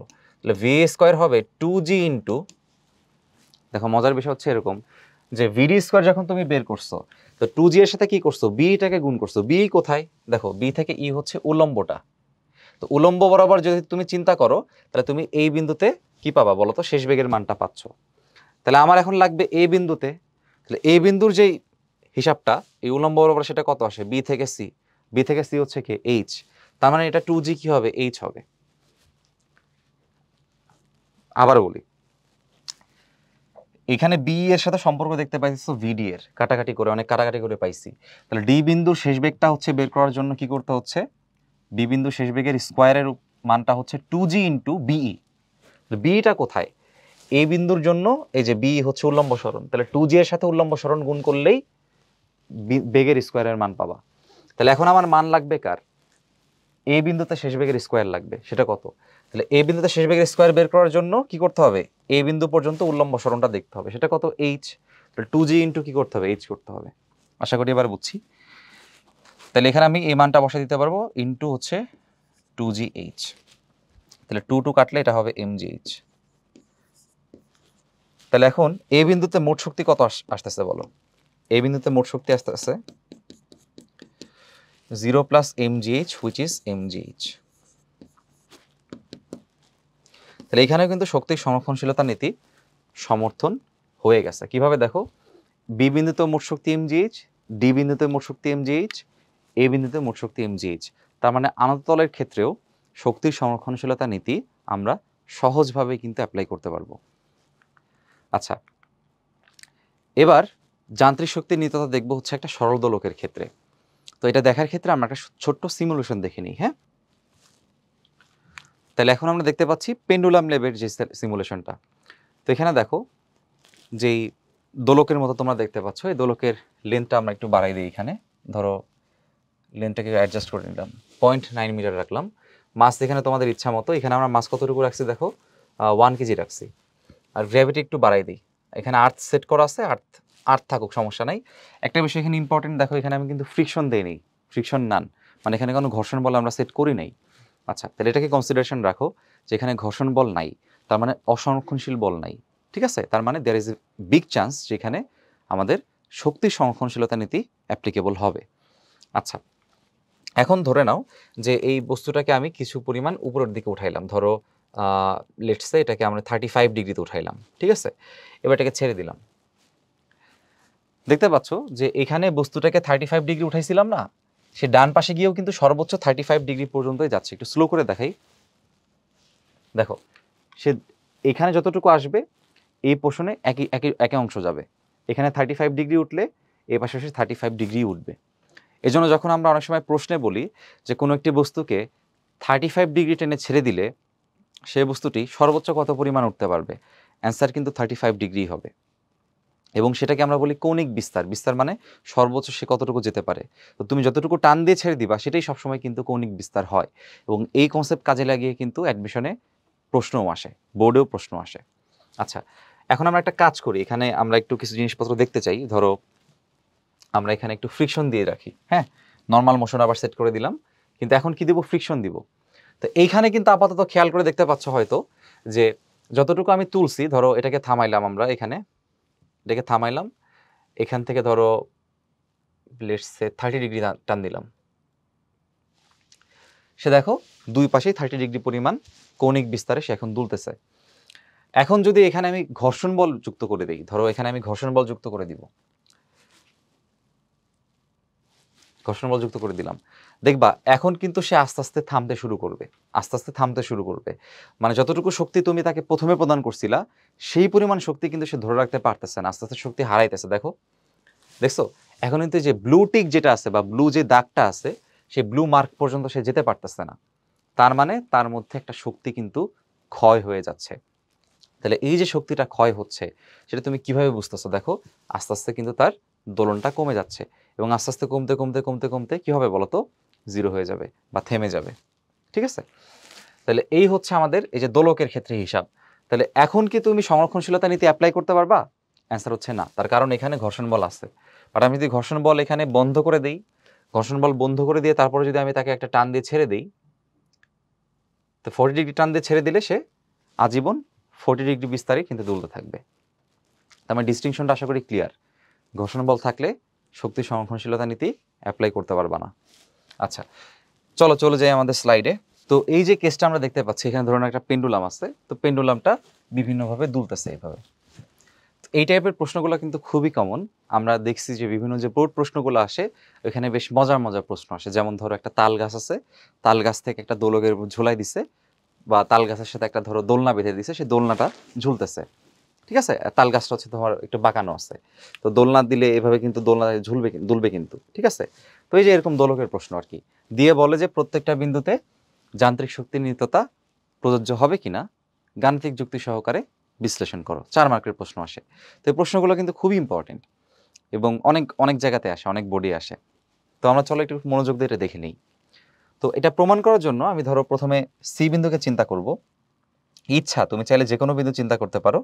তো ধরো এটা যখন দুলতো, যখন ধরো আমি এখানে উঠাইছি তাকে, প্রথমে টান দিয়ে এখানে উঠাইছি, উঠানোর পর যখন আমি ছেড়ে দিছি, সে কিন্তু আস্তে আস্তে এইভাবে আস্তে আস্তে দুলতে দুলতে এখানে আসবে, থামবে না, আবার সে উপর দিকে যাবে। এখানে সে কেন থেমে গেছে বলো তো? আর কেন উঠতে পারে নাই? ওই যে যান্ত্রিক শক্তি নিত্যতা। তার কারণ হচ্ছে তাকে আমি এখানে যেই পরিমাণ উঠাইছি, এখানে সে এসে সেই পরিমাণই উঠবে, যেটা আমি তোমাদের এনার্জি স্কেটিং পার্কের সিমুলেশনে দেখাইছিলাম। আচ্ছা, তো সে এইভাবে কন্টিনিউয়াসলি দুলতে থাকবে। তাইলে মোটামুটি আমরা এখানে বুঝতে পারতেছি যে সংরক্ষণশীলতা নীতি এখানে অ্যাপ্লিকেবল হবে। এখন সেটা তো ম্যাথমেটিক্যালি প্রুফ করে আসতে হবে, তাই না? সেটা আমরা এখন প্রুফ করব। এখন দেখো এখানে যে বিন্দুটা আছে আমাদের সি বিন্দু, সি বিন্দুর ক্ষেত্রে যদি আমি বলি বিভব শক্তি কত, সেটা হবে mg ইন্টু সি বিন্দুর উল্লম্ব সরণ। ঠিক আছে, যে কোনো সরণ নিলে হবে না। আমরা কিন্তু বুঝি যে এ থেকে সি এর উল্লম্ব সরণ হচ্ছে এতটুকু, উল্লম্ব সরণ হচ্ছে এইটা। আর তুমি যদি বলো যে এইটা কি, এটা হচ্ছে মোট সরণ, অ্যাকচুয়াল যে সরণটা, কিন্তু এই এ এনটা হচ্ছে আমাদের উল্লম্ব সরণ, আর এখান থেকে এটা হচ্ছে আমাদের কি বলতো, অনুভূমিক সরণ। আমাদের লাগবে কোনটা বলো? আমাদের লাগবে উল্লম্ব সরণ। তাহলে এগুলা সব মুছে দিলাম, লাগবে হচ্ছে উল্লম্ব সরণ। উল্লম্ব সরণের মান কত দেখো, এ থেকে এন, কারণ সি বিন্দু এই বরাবর উঠে গেছে কতটুকু, এ থেকে এন, যেখানে আমি লিখবো হচ্ছে এ এন। এটাকে আমরা মুছে দিই, এখানে আমরা লিখবো হচ্ছে এ এন। আচ্ছা, এবার সি বিন্দুতে আমরা গতিশক্তি নির্ণয় করার চেষ্টা করব। তাহলে সি বিন্দুর গতিশক্তি কত হবে? দেখো, দোলকটাকে আমি যখন এখানে উঠায় রেখে তারপর ছেড়ে দিছি, ছেড়ে দেওয়া মানে কি, এখানে তার কোনো বেগ কিন্তু ছিল না, তার মানে তোর কোনো বেগই নাই। তুমি এভাবে চিন্তা করো, একটা বস্তুকে এভাবে তুমি টেনে ছেড়ে দিছো, তুমি যখন এভাবে টেনে ছেড়ে দিছো, তো সে কিন্তু মহাকর্ষ বলের প্রভাবে বা অভিকর্ষ বলের প্রভাবে কিন্তু নিচের দিকে চলে আসবে। তো তার কিন্তু এখানে এই বিন্দুতে কোনো বেগ থাকে না। যেমন বস্তুকে আমি উপরের দিকে ধরে রাখছি, ছেড়ে দিছি, তো অভিকর্ষ বলের প্রভাবে সে এমনি নিচের দিকে চলে যাবে, তার আদিবেগ থাকা কিন্তু দরকার নেই। ঠিক আছে, ধাক্কা দিলে আদিবেগ থাকে, বাট তুমি যখন ছেড়ে দিছো তখন কোনো আদিবেগ থাকে না। তার মানে সি বিন্দুতে কিন্তু কোনো আদিবেগ আসলে নাই। আদিবেগ না থাকলে আমরা জানি গতিশক্তিও থাকে না। তাহলে সি বিন্দুর যে মোট শক্তিটা, সি বিন্দুর মোট শক্তি তাহলে কত দাঁড়াইলো, ইউসি প্লাস কেসি, দুটো যদি যোগ করো কত আসবে বলো, এমজি ইন্টু এ এন, এটাই আসবে, এমজি ইন্টু এ এন, এটাই আসবে। তো তোমার প্রশ্নে তুমি যে এরকম এ এন দিয়েই প্রমাণ করবে এমন কোনো কথা নাই, তুমি এইচ ধরে নাও, এক্স ধরে নাও, ওটা তোমার উপরে। ঠিক আছে, এটাকে বক্স দিয়ে রাখি।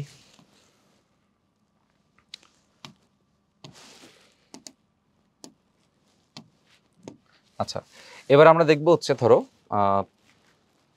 বি বিন্দুর জন্য দেখব। আচ্ছা, ইন্টারমিডিয়েট বিন্দুগুলোর জন্য হিসাব করা সবসময় একটু কষ্ট, কারণ তাদের মধ্যে গতিশক্তিও থাকে, বিভব শক্তিও থাকে। তো ইন্টারমিডিয়েট হচ্ছে আমাদের এখানে বি বিন্দু। তাহলে বি বিন্দুর ক্ষেত্রে বিভব শক্তি হিসাব করতে গেলে কি লাগবে, বি বিন্দুর উল্লম্ব সরণ। তাহলে বি বিন্দুর উল্লম্ব সরণ কতটুকু, বি বিন্দু এ থেকে কতটুকু উল্লম্ব সরণ হয়েছে বলো তো, এই যে এতটুকু, এ এম। ঠিক আছে, তাহলে এখানে লিখবো m G into a m. এখন দেখো, যেহেতু আমাদের স্ট্যান্ডার্ড যে শক্তিটা বা মোট যে শক্তিটা সেটা হচ্ছে a n, m G into a n, ওইখানে এ এন আছে। তাহলে আমাদের টার্গেট হবে হচ্ছে এই এমনভাবে এ এমটাকে প্রকাশ করা যার মধ্যে এ এন থাকে। তাহলে কিভাবে সেটাকে প্রকাশ করতে পারি দেখো, এটাকে আমরা লিখতে পারি এম জি, অথবা প্রকাশ না করলেও সমস্যা নেই, থাকুক, এটা এভাবে থাকুক। এবার গতিশক্তি যদি বের করতে চাই সেটা হবে হাফ এম ভি স্কোয়ার, কোন বিন্দুতে, বি বিন্দুতে। এখন তুমি চিন্তা করো, তুমি স্টার্ট করছো কিন্তু সি বিন্দু থেকে, সি বিন্দু থেকে তুমি স্টার্ট করছো, তাহলে চিন্তা করো সি থেকে স্টার্ট করে বস্তু যখন এই বিতে আসছে, তখন সিতে আদিবেগ কত ছিল, 0 ছিল, কিন্তু বিতে তার শেষ বেগ কত সেটা আমাকে বের করতে হবে। এখন সে যখন এভাবে পড়ছে, দ্যাটস ফাইন যে সে এভাবে পড়ছে, ওটা কোনো সমস্যা নেই, তার এই বরাবর ত্বরণ থেকে জি সাইন থিটা, কিন্তু হিসাব সহজ করার জন্য আমি ধরে নিচ্ছি সে এই বরাবর পড়ছে, মানে উল্লম্ব বরাবর, উল্লম্ব বংশ বরাবর সব কিন্তু হিসাব করা যাবে, সমস্যা নেই। তাহলে আমি যদি চিন্তা করি তার উল্লম্ব সরণ হয়েছে হচ্ছে এতটুকু, তখন তার কিন্তু কাজ করবে কে বলতো, অভিকর্ষ ত্বরণ জি। আর উল্লম্ব সরণ কতটুকু হবে, সরণ হবে এন থেকে এম। তাহলে সরণ কতটুকু হবে, এন থেকে এম। আচ্ছা, তাহলে এখানে ভিবি এর মান আমি কিভাবে বের করতে পারবো বলো, সূত্র কি, ভিবি স্কোয়ার ইকুয়ালস টু, আমি একটু ভেঙে লিখি দেখো, v square equals to u square plus 2as, এটা হচ্ছে আমাদের সূত্র। এখন শেষ বেগ হচ্ছে আমার বি বিন্দুতে লাগবে, তাহলে সেটা হবে ভিবি স্কোয়ার, তাহলে সেটা হবে ভিবি স্কোয়ার। আদিবেগ কত? আদিবেগ 0, 2as, তাহলে ত্বরণ কত? অভিকর্ষ ত্বরণ জি, আর সরণ কত? সরণ হচ্ছে এন থেকে এম। এই মানটা আমরা এখানে বসাবো, তাহলে এখানে বসাই half m into 2g into n m. 2 যে এখানে কিন্তু বাদ যাবে, 2 বাদ গেলে এখানে থাকবে mg ইন্টু এন এম। এটা হচ্ছে আমাদের গতিশক্তি। এখন দেখো, মোট শক্তি বের করতে চাইলে গতিশক্তি বিভব শক্তি দুটোকে যোগ করতে হবে, সেই কাজটা এখন আমরা করব। সুতরাং বি বিন্দুতে মোট শক্তির মান হবে গতিশক্তি প্লাস বিভব শক্তি। আগে বিভব শক্তি লিখছি যদিও। তাহলে ইউবি এর মানটা হচ্ছে mg into m, mg common নিব, ওইখানে আছে এম আর এখানে আছে হচ্ছে এনএম, তো এম এন এভাবে লিখি। তাহলে খেয়াল করো এম প্লাস এম এন আসলে কতটুকু? A m plus m n, দুটা যোগ করলে আসলে কি পাওয়া যায় বলো তো ভাইয়া? এ থেকে এন পাওয়া যায়। তো এখানে আমি লিখতে পারবো mg ইন্টু এন। তার মানে বি বিন্দুর মোট শক্তির মানও কিন্তু mg ইন্টু এন। তাহলে এখানে লিখে রাখি যে বি বিন্দুর যে মোট শক্তি, আচ্ছা এখানেই লিখি, আলাদা জায়গায় কি লেখা দরকার। তার মানে বি বিন্দুর মোট শক্তির মানটাও হচ্ছে mg ইন্টু এন। তাহলে খেয়াল করে দেখতে পাচ্ছ সি বিন্দুর মোট শক্তি আর বি বিন্দুর মোট শক্তি পরস্পর সমান। তো এটাই আসলে এনাফ প্রমাণ করার জন্য, ঠিক আছে? তো এখানে এ বিন্দুর ক্ষেত্রে একইভাবে তোমরা প্রমাণ করবা। তো যেহেতু দুইটা বিন্দু আমি প্রমাণ করে ফেলছি, এই প্রমাণটা আসলে শেষ। এই বিন্দুর ক্ষেত্রে কিভাবে করবা ছোট করে সেটা বলে দেই। আগের মতো, আগের দুটা যেভাবে প্রমাণ করছি একইভাবে। এই বিন্দুতে হচ্ছে আমার কোনো বিভব শক্তি নাই, তার কারণ আমরা এটাকে আসলে ভূমি ধরেই কিন্তু হিসাব কিতাব করছি। তো এখানে বিভব শক্তি থাকবে না, পুরোটাই থাকবে হচ্ছে গতিশক্তি। এবং সেই পুরা বিভব শক্তি গতিশক্তি যদি তুমি ধরো হাফ এম ভিএ স্কোয়ার, দেখবা সেই ভিএ স্কোয়ারের মান আসবে হচ্ছে 2g ইন্টু এন এ অথবা এ এন। মান বসাই দিলে mg ইন্টু এন আসবে তোমাদের মোট শক্তি। আচ্ছা, তো আশা করি যান্ত্রিক শক্তির নিত্যতা এই ক্ষেত্রে আমরা প্রমাণ করে তোমাদের বুঝাইতে পারছি। আমরা পরবর্তী কেসটা একটু দেখি। পরবর্তী কেস হচ্ছে আমাদের প্রাস, ঠিক আছে? তাহলে আমরা প্রথমে দেখছি উল্লম্ব, পরে দেখলাম আনত তল, একটু আগে আমরা দেখলাম হচ্ছে সরল দোলকের ক্ষেত্রে বা দোলকের ক্ষেত্রে। এখন আমরা দেখব হচ্ছে প্রাস। যত টাইপ আছে আমরা সবগুলোই দেখতেছি। প্রাসের ক্ষেত্রে কিছু আলোচনা আগের থেকে করা দরকার, যাতে তোমরা এটাকে রিলেট করতে পারো, ঠিক আছে? এখন ধরো না এরকম বিষয়টা, এটা আমাদের এ বিন্দু, এটা বি বিন্দু, এখানে একটা সি বিন্দু আমি ধরো চিন্তা করলাম, একটা সি বিন্দু চিন্তা করলাম, ঠিক আছে? দুটা বিন্দু দিয়ে দেখাবো। এখন তোমরা জানো যে প্রাসের ক্ষেত্রে, আর এই মানগুলোকে আমরা একটু সহজ করে ফেলি, ভি নট না লিখে ধরো এটাকে আমরা ইউ চিন্তা করে নিই। এটা ইচ্ছা, যার যার ইচ্ছা আর কি। আমার কাছে মনে হচ্ছে যে ইউ দিয়ে অনেকেই আমরা প্র্যাকটিস বেশি বেশি করছি, এটাকে আমরা ইউ লিখে নিই, আর এখান থেকে নটটা উঠাই দিই, ঠিক আছে? আচ্ছা, তো এখন ধরে নাও যে এখানে আমাদের আদি বেগটা আছে হচ্ছে ইউ, আর সি বিন্দুতে তার যে বেগটা, সেই বেগের মানটা আমি ধরলাম হচ্ছে ভি। এখন এই যে আদিবেগ ইউটা আছে, এই আদিবেগ ইউটাকে আমি যদি দুই ভাগে ভাগ করি, যদি ভেক্টর উপাংশে যদি বিভাজন করি, তাহলে এরকম দুটো অংশ কিন্তু আসবে। তো ইউ ভেক্টরকে যদি আমি ভেঙে ফেলি, তাহলে একটা ভেক্টর আসবে ইউ এক্স, একটা ভেক্টর আসবে কি বলতো, ইউ ওয়াই। এবং নিশ্চয়ই আমরা জানি, ভেক্টর বিভাজন থেকে শিখছি যে ইউ এক্স এর মানটা হবে হচ্ছে ইউ কস থিটা। কেন? যেই পাশে থিটা থাকে সেটার সাথে জাস্ট কস থিটা লাগাই দিতে হয়, নিশ্চয়ই মনে আছে। তাহলে ইউ ওয়াই কি হবে? ইউ সাইন থিটা হবে। আচ্ছা, আরেকটা বিষয় আমরা এখানে কাজ করব, সেটা হচ্ছে আমি যদি এই ভিটাকে ভেঙে দিই, তাহলে কিন্তু এখানে আমি লিখতে পারবো কি বলতো, ভিএক্স লিখতে পারবো, আর হচ্ছে ভিওয়াই লিখতে পারবো। তো এই ভিএক্সকে যখন, এই ভিটাকে যখন আমি ভেঙে দিব, ভেঙে দিলে আমি দুটো অংশ পাবো। একইভাবে ইউটাকে যখন আমি ভেঙে দিব, ইউটাকে ভেঙে দিলে এই দুটো অংশ আমি পাবো। আবার একইভাবে উল্টাভাবেও বলা যায়, ইউএক্স আর ইউআইকে জোড়া দিলে ইউ পাবো, ভিএক্স আর ভিওয়াইকে জোড়া দিলে আমরা ভি পাবো, ঠিক আছে? এখন ভিএক্স এর মান এখানে কত হবে লিখে রাখি। ভিএক্স এর মান হবে, ধরো এই কোণের মানটা আমি ধরলাম হচ্ছে এখানে, সাপোজ কি ধরবো এখানে, আলফা ধরি, ঠিক আছে, এই আলফাটাকে চেঞ্জ করে দিই, এটা ধরো আলফা না, এটা হচ্ছে ধরো আলফা প্রাইম, আলফা। তাহলে এইখানের এই ভিএক্সটার মান কি হবে বলো? ভি কজ আলফা হবে, কারণ আলফাটা নিচে আছে, আর ভিওয়াইটা কি হবে? ভি সাইন আলফা হবে। এতটুকু মোটামুটি আমরা নিশ্চয়ই বুঝি। আচ্ছা, প্রাসের ক্ষেত্রে একটা জিনিস মনে করাই দিই, তোমরা এটা পড়ে আসছো, তবুও একটু রিমাইন্ডার দিয়ে দিই।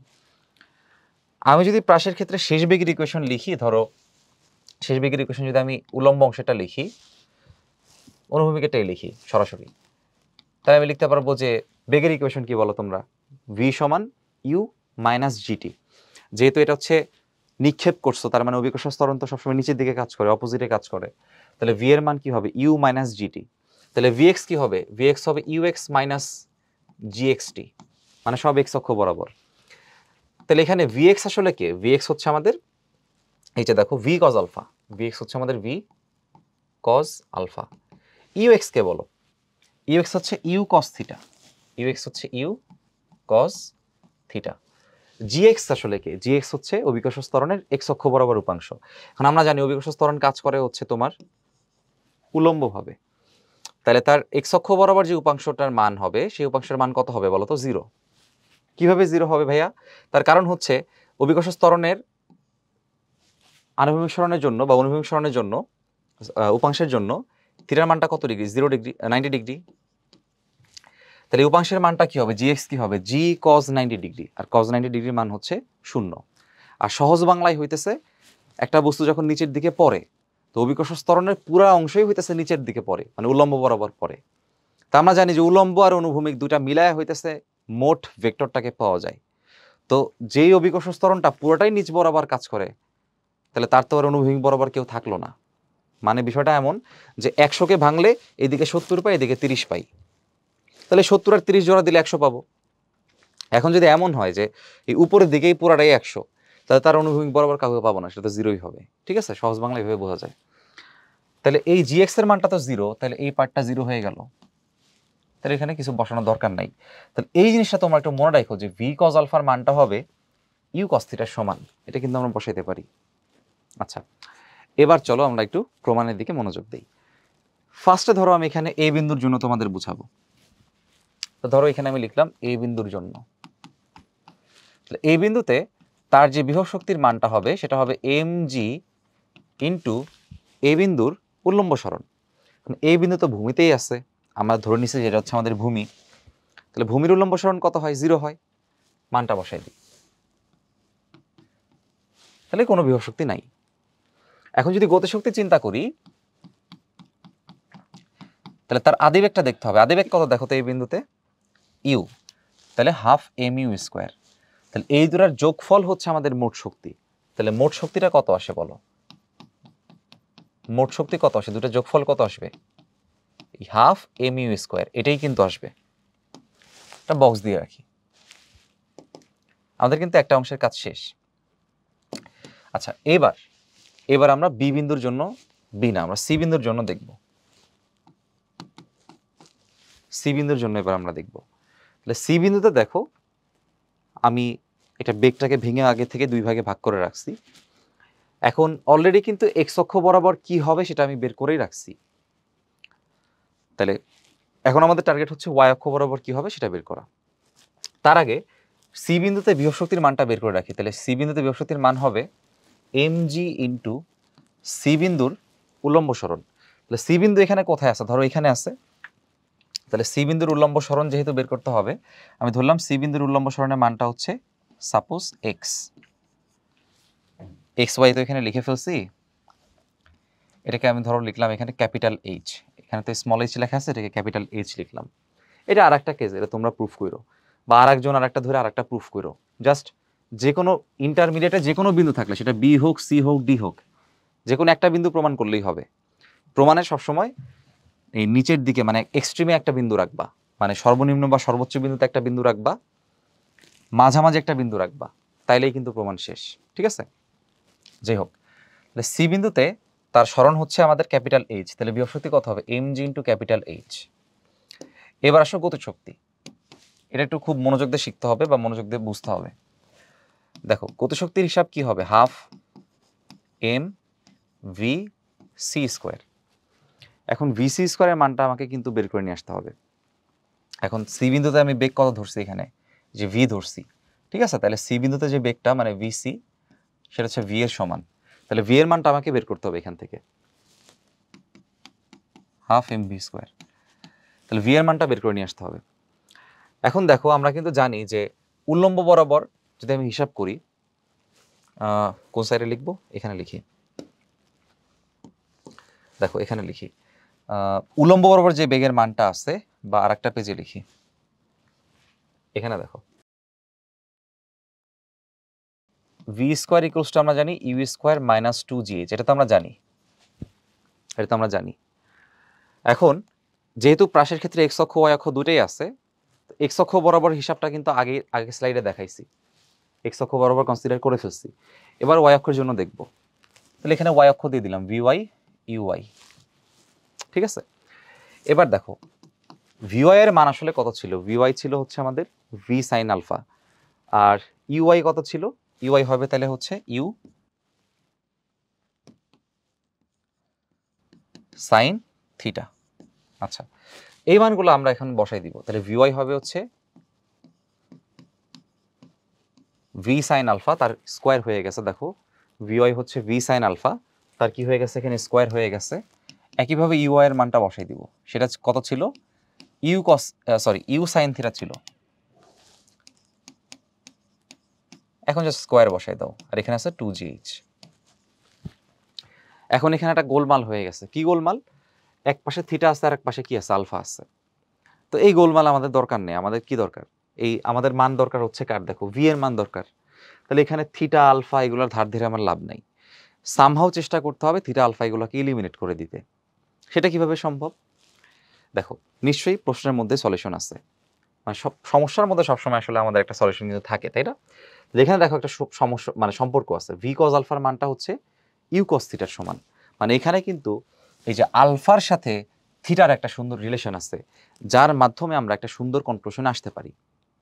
তাহলে থিটা এবং আলফা দুটোই আননোন, আবার এই সম্পর্কের মধ্যেও থিটা আর আলফার একটা সম্পর্ক চলে আসতেছে, তাহলে অবশ্যই দুটার মধ্যে একটা বনিবনা হওয়া কিন্তু সম্ভব। তাহলে আমরা একটু লিখে রাখি ওই সম্পর্কটা, আমরা কি দেখছিলাম যে ভি কজ আলফার যে মানটা সেটা হচ্ছে ইউ কস থিটার সমান। এই যে দেখো ভি কজ আলফার মানটা ইউ কস থিটার সমান, এটাকে আবার বড় করে এখানে লিখলাম। এখন দেখো যেহেতু আমাদের টার্গেট হচ্ছে থিটা আলফা এগুলো ইলিমিনেট করা, সেটা কেমনে সম্ভব, ওই যে সাইন স্কোয়ারের সূত্র থেকে করা সম্ভব। কিভাবে, দেখো এই v square sine square alpha, ঠিক আছে, এইখানে আমি একটা মান বসাবো। এখন কি মান বসাবো, এখানে আমি একটা নতুন জিনিস গায়েব থেকে নিয়ে এসে বসাই দিব। তো গায়েব থেকে কাকে আনবো, গায়েব থেকে আমি আনবো হচ্ছে ভি স্কোয়ার কজ স্কোয়ার আলফাকে, গায়েব থেকে নিয়ে আসছি। কেন গায়েব থেকে আনছি, যাতে ভি স্কোয়ার কমন নিলে সাইন স্কোয়ার মানে সাইন আলফা আর কজ আলফার যে স্কোয়ারটা আছে তাদের যোগফল যাতে 1 হয়। তোমরা জানো যে sign theta square plus cos theta স্কোয়ারের মান হচ্ছে 1। আচ্ছা, ওই জন্য এখানে আনছি এটাকে। তাহলে এটা যেহেতু এই পাশে এক্সট্রা, তাহলে এই পাশেও তো এক্সট্রা এটাকে যোগ করে দিতে হবে, তাই না? সেটা আমরা করবো, সমস্যা নেই। তো এই পাশে সেই এক্সট্রাটাকে আমি এখানে ধরো যোগ করে দিলাম, v square cos alpha square, এই তাহলে সেই এক্সট্রা পার্টটাকে কিন্তু আমি এখানেও যোগ করে দিছি। তাহলে আপাতত কোনো অবিচার আমরা করি নেই, এ পাশে যা যোগ করছি এ পাশে এক জিনিস যোগ করছি, কিন্তু তাতে কিন্তু বিশেষ কোনো লাভ হচ্ছে না। কেন, এখানে দেখো এখানে যদি আমি ভি স্কোয়ার কমন নেই, তাহলে সাইন আর কজ কমন গিয়ে সেটার মান কত হয়, সাইন আর কজের স্কোয়ারের মান যদি যোগ করি কত হয়, 1 হয়। খুবই ভালো কথা, কিন্তু এখানে কি সেই 1টা হচ্ছে না, এখানে একটা থিটা এখানে একটা হচ্ছে আলফা।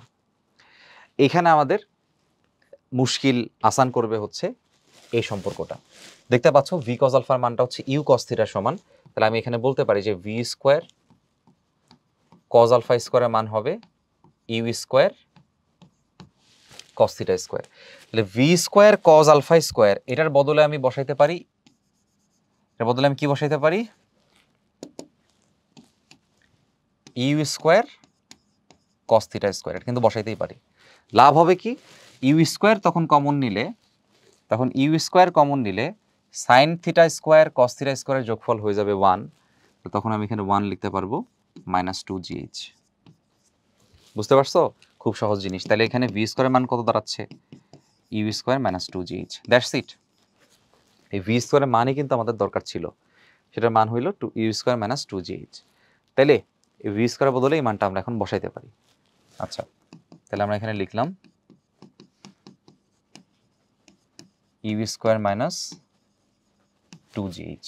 এখন আমরা কি করব? সি বিন্দুর মোট শক্তি যদি বের করতে হয় তাহলে এই ইউসি আর কেসিকে যোগ করতে হবে। ইউসি এর মান হচ্ছে আমাদের, আচ্ছা এইচ এর মানটা আসলে কোনটা?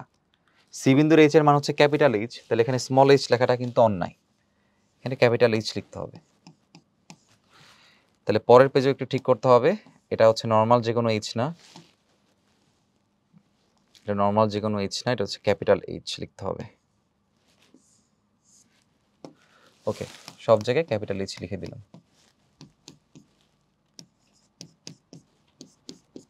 ওকে, তাহলে এখানে মানগুলো একটু বসাই দিই। ইউসি এর মানটা হচ্ছে এম জি ইন্টু ক্যাপিটাল এইচ, কেসি এর মান হচ্ছে হাফ এম,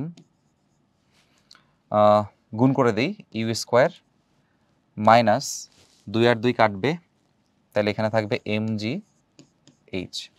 এবার দেখো সুন্দরভাবে এই M G H R minus M G H বাদ যাবে, তার মানে ইসি এর মানটা দাঁড়াচ্ছে হাফ এম ইউ স্কোয়ার। এটা হচ্ছে আমাদের সি বিন্দুর মোট শক্তি। তাহলে সি বিন্দুর মোট শক্তি আর এ বিন্দুর মোট শক্তি সমান, তার মানে কি ইন্ডিকেট করতেছি? সি বিন্দুতে যে শক্তির পরিমাণটা আছে সেটা ছিল হচ্ছে আমাদের হাফ এম ইউ স্কোয়ার, আমাদের এ বিন্দুর যে মোট শক্তিটা সেটাও কিন্তু হাফ এম ইউ স্কোয়ার। তাহলে সি বিন্দু এবং এ বিন্দুর মোট শক্তি যেহেতু নির্দিষ্ট, তাহলে আশা করা যায় যে কোনো বিন্দু যদি তোমাকে প্রশ্নে দেয়, সেটা বি বিন্দু হোক, আর একটা নতুন ডি বিন্দু দিক, আর একটা নতুন এফ বিন্দু দিক, যে কোনো বিন্দুর ক্ষেত্রে তুমি এটাকে প্রুফ করে দিয়ে আসতে পারবা। তো এইভাবে শক্তির সংরক্ষণশীলতা নীতি প্রাসের ক্ষেত্রেও কিন্তু অ্যাপ্লাই করা যায়। আচ্ছা, এবার আমরা উলম্ব তলের ক্ষেত্রে ছোট্ট দু একটা কথাবার্তা বলবো। তাহলে উলম্ব তলের ক্ষেত্রে যদি আমরা বলি, এটা হচ্ছে উলম্ব তলে বৃত্তাকার, উলম্ব এটা লিখে রাখি, হ্যাঁ, ভার্টিক্যাল প্লেনে ঘুরতেছে।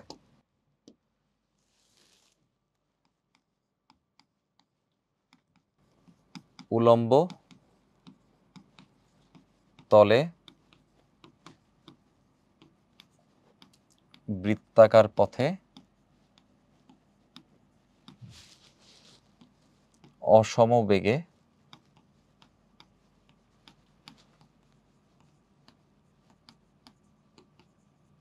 ঘূর্ণায়মান বস্তুর ক্ষেত্রে, ঠিক আছে, এটা একটা কেস হইতে পারে। এখন এটা যদি বোঝার জন্য আমরা তিনটা বিন্দু এখানে রাখছি। তো একটা বস্তুকে ধরো, ওই যে ফ্যান যখন ঘুরে, টেবিল ফ্যান যখন ঘুরে, তখন টেবিল ফ্যানটা কিন্তু এরকম উল্লম্ব তলে বৃত্তাকার পথে ঘুরতে থাকে, আবার ঘড়ির কাঁটা উল্লম্ব তলে বৃত্তাকার পথে ঘুরতে থাকে। তুমি একটা আতশবাজি নিলা, সেটাকে এভাবে ঘুরাইলা, সেটাও কিন্তু উল্লম্ব তলের বৃত্তাকার পথে ঘুরবে। এখন তিনটা বিন্দু ধরো এখানে আমি নিয়ে নিচ্ছি, একটা বিন্দু নিলাম এখানে এ, একটা বিন্দু এখানে নিলাম বি, একটা বিন্দু এখানে নিলাম সি, তিনটা বিন্দু এখানে নিলাম। তাহলে আগের মতো হিসাব কিতাব, আমাকে একটাকে ভূমি ধরতে হবে আর একটাকে সর্বোচ্চ বিন্দু ধরতে হবে। তা আমি এখানে কনসিডার করলাম যে আমাদের ভূমিটা হচ্ছে, এখানে আমরা কনসিডার করলাম আমাদের ভূমি হচ্ছে সি বিন্দু, ঠিক আছে, আমাদের কনসিডারেশনে ভূমিটা হচ্ছে আমাদের সি বিন্দু, ভূমিটা হচ্ছে সি বিন্দু ধরে নিলাম। তাহলে ভূমি থেকে এ বিন্দু বা বি বিন্দু সবারই কিন্তু নির্দিষ্ট একটা উচ্চতা আছে, সেটাও আমি একটু বের করে রাখি, একটু পরে কাজে লাগবে। যেহেতু শক্তি জানো যে বিভব শক্তির ক্ষেত্রে উল্লম্ব উচ্চতাটা লাগে, সেটা সবার ক্ষেত্রে বের করে রাখি। তাহলে বি বিন্দু কতটুকু উঠছে দেখো তো ভূমি থেকে, বি বিন্দু সরণটা কতটুকু দেখো, বি বিন্দু সরণটা হচ্ছে এখানে এই যে বৃত্তাকার পথের যদি তুমি ব্যাসার্ধ চিন্তা করো, সেই ব্যাসার্ধের সমান, এটা একটু এঁকে রাখি। আচ্ছা, আমাদের যে ম্যাপিং গুলা যদি করে রাখি ইজিলি বুঝতে পারবা। আচ্ছা, তাহলে দেখো এই যে বি বিন্দু, সেটা ভূমি থেকে কতটুকু উচ্চতায় আছে, এই যে দেখো ভাইয়া ব্যাসার্ধের সমান উচ্চতায় আছে। তাহলে বি বিন্দুর উল্লম্ব সরণটা হচ্ছে ব্যাসার্ধের সমান, এখানে লিখে রাখি। একইভাবে তোমাকে যদি বলে এ বিন্দু কতটুকু সরণে আছে, আশা করি তোমরা সবাই বুঝতে পারতেছো এ বিন্দু কতটুকু উচ্চতায় আছে, দেখো তো ব্যাসের সমান, আর ব্যাস বলতে আমরা কি বুঝি, 2r। তো অন্য কালিতে লিখে রাখি, এ বিন্দুটা হচ্ছে 2r। এখন সবার আগে আমরা ধরো এখানে প্রুফ করব কার জন্য, ধরলাম এ বিন্দুর জন্য। তাহলে এ বিন্দু লিখি প্রথমে, এ বিন্দু, এ বিন্দুর বিভব শক্তির মান mg ইন্টু উল্লম্ব সরণ, এ বিন্দুর উল্লম্ব সরণ, সেটা কত 2r। এই যে দেখো এখানে লিখে রাখছি। এবার এ বিন্দুর কি লাগবে, এ বিন্দুর কি লাগবে বলো, এ বিন্দুর হচ্ছে বেগ লাগবে। এখন এই বিন্দুর বেগ ধরো আমি এখানে ধরলাম যে এটা হচ্ছে এভাবে ধরো ঘুরতেছে, তাহলে এই বিন্দুর একটা বেগ কিন্তু থাকবে, সেটা কত থাকবে ধরো va। এই বিন্দুর বেগ যেটা আছে সেটা থেকে আমরা গতিশক্তি বের করতে পারবো, সেটা কত হবে half M v a square. ঠিক আছে, আচ্ছা এখন এটা এই বিন্দুর জন্য ধরো আমরা এখানে বের করছি, তাহলে মোট শক্তির যে মানটা আছে তাদের মধ্যে একটা সুন্দর রিলেশন কিন্তু আমরা লিখে রাখতে পারি। আচ্ছা এবার বি বিন্দুর জন্য আসি, র্যান্ডম একটা বিন্দু ধরো আমরা ভাবলাম এখানে বি বিন্দু, তারপর আমরা দেখাই দুইটার মধ্যে মিল কিভাবে সম্ভব।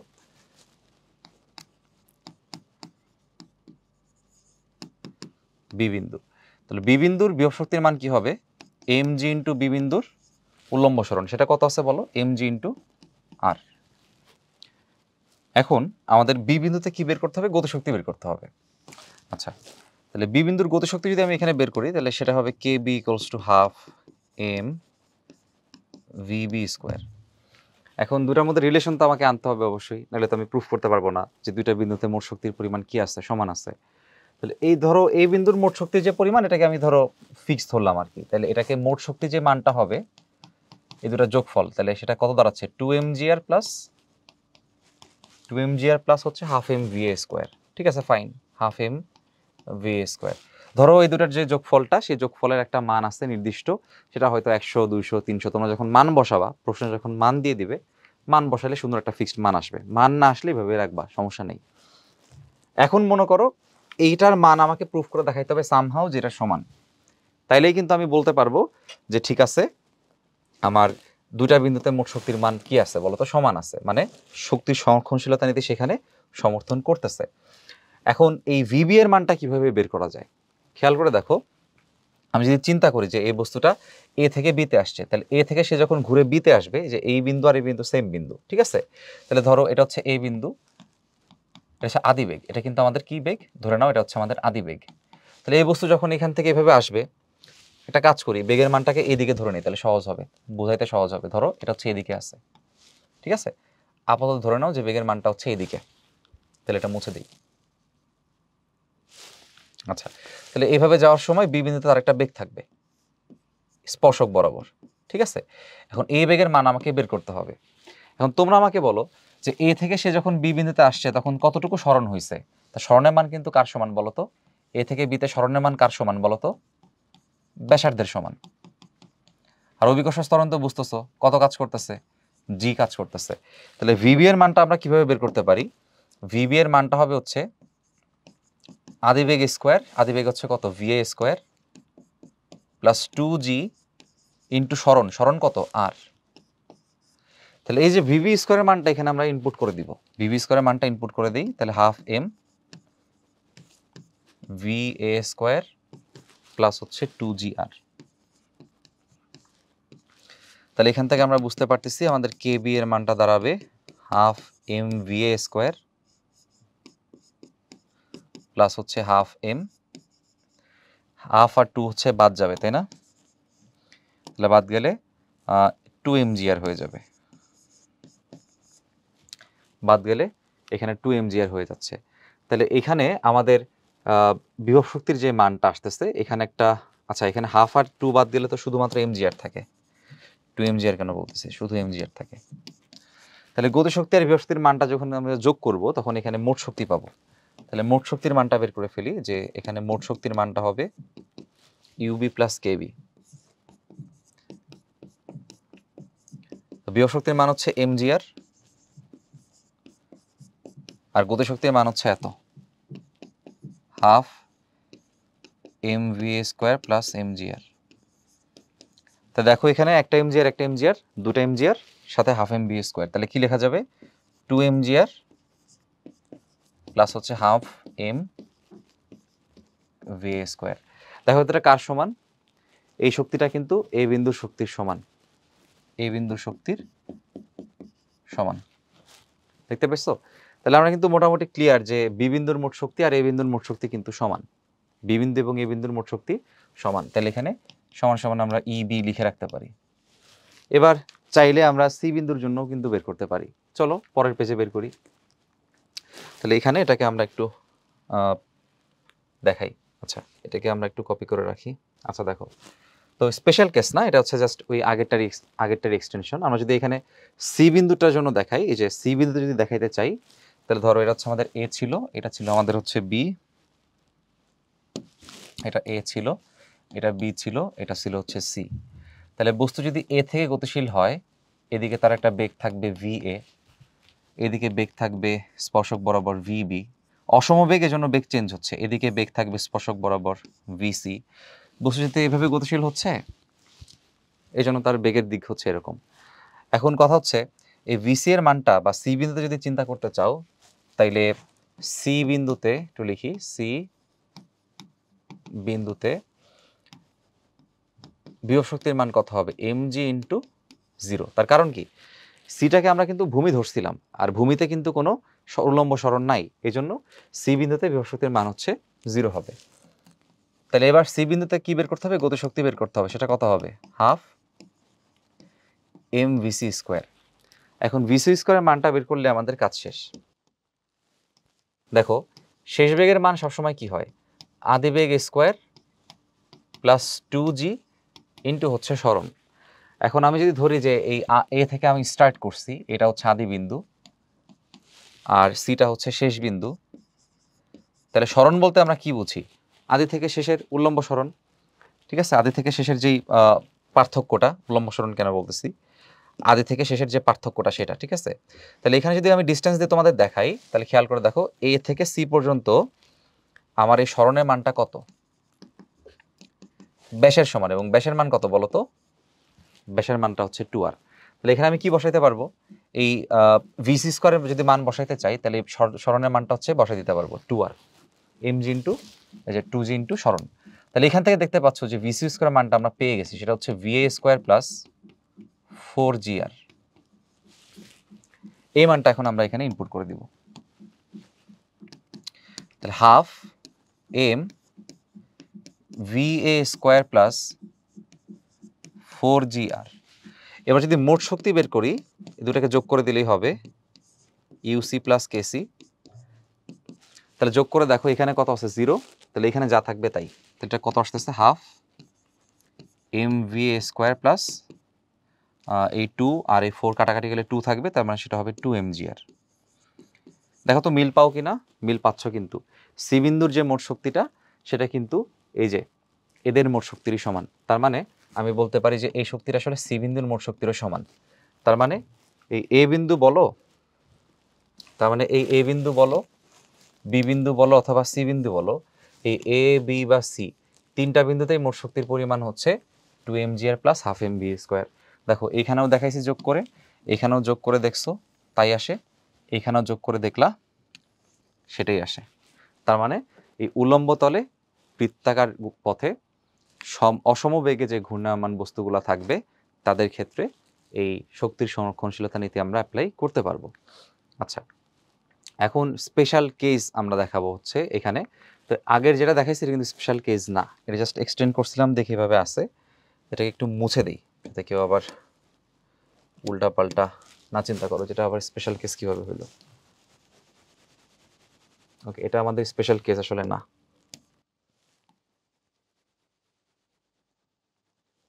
ওকে, এখন আমরা একটু স্পেশাল কেস দেখার চেষ্টা করি। এখানে একটা নির্দিষ্ট শর্ত দিয়ে দেয়। স্পেশাল কেসটা কি বলা হয়? বলা হয় যে সর্বোচ্চ বিন্দুতে, বলা হয় সর্বোচ্চ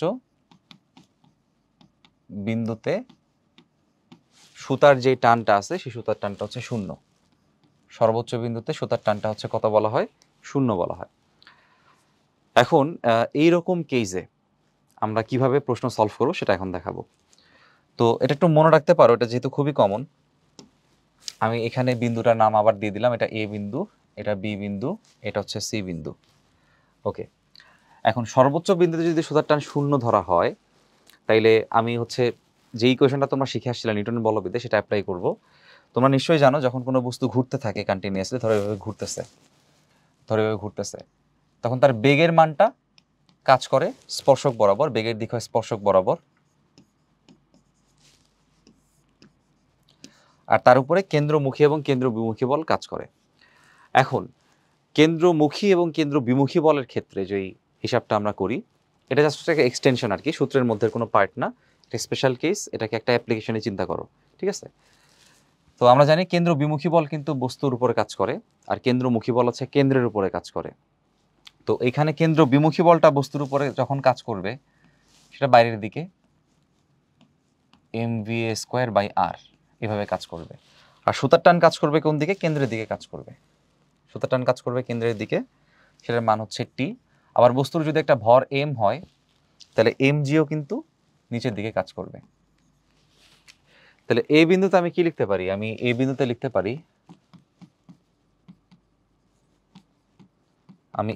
লিখতে পারি, যে উপরের দিকের যে mva² আছে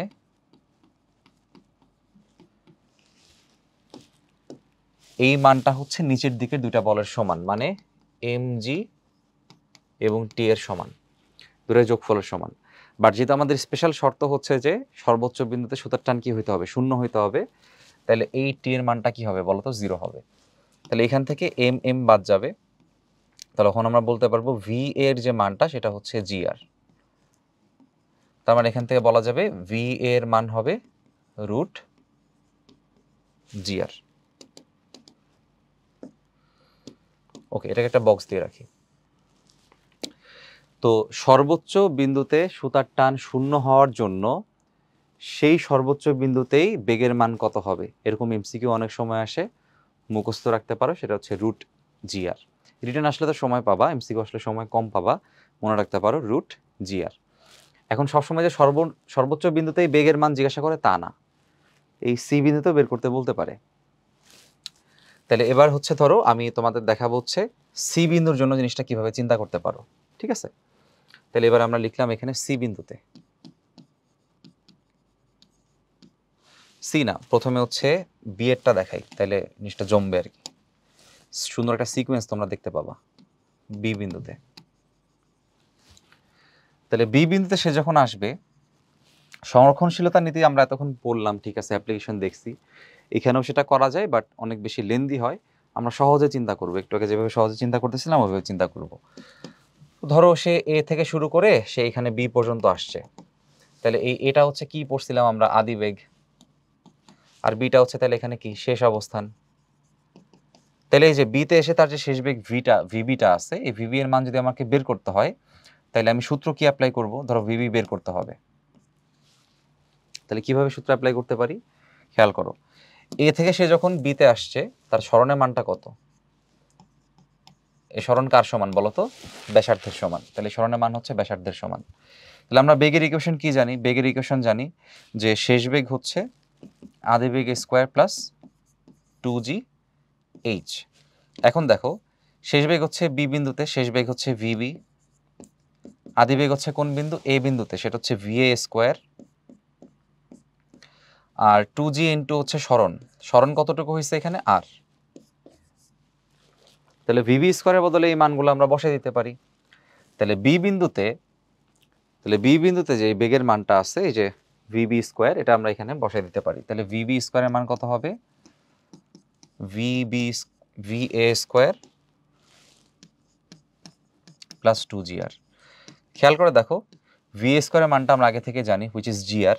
মানটা এখানে বসাই দিলে কার মান বসাইছে? এটা মার্ক করে দিলাম, দেখো va² এর মান বসাইছি gr, এই যে এখান থেকে পাইছি। তার সাথে আগের থেকে 2gr ছিল, যোগ করা অবস্থায় ছিল। তাহলে আলটিমেটলি ভিবি এর মানটা কত দাঁড়াচ্ছে? আলটিমেটলি ভিবি এর মান দাঁড়াচ্ছে √3gr। এই যে 2gr আর gr যোগ করলে 3gr হয়, তার হচ্ছে রুট করে দিলে √3gr হবে।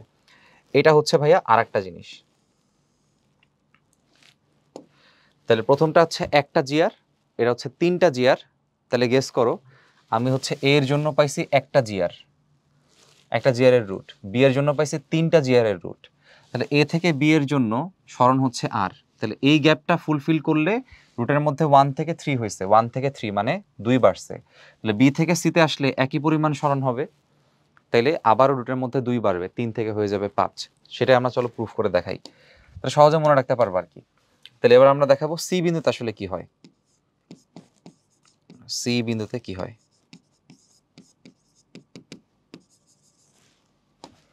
আচ্ছা তাহলে এবার সি বিন্দুর জন্য যদি আমি চিন্তা করি, তাহলে আগের মতোই ভিসি স্কোয়ার সমান হচ্ছে, আচ্ছা যে আদি বেগের মতো সিস্টেম করেই পড়াই, তাহলে সূত্রটা লিখি আগে, যে শেষ বেগ স্কোয়ার হচ্ছে আদি বেগ স্কোয়ার প্লাস 2g ইন্টু সরণ, সরণ ধরো এখানে আমি লিখলাম এইচ প্রাইম।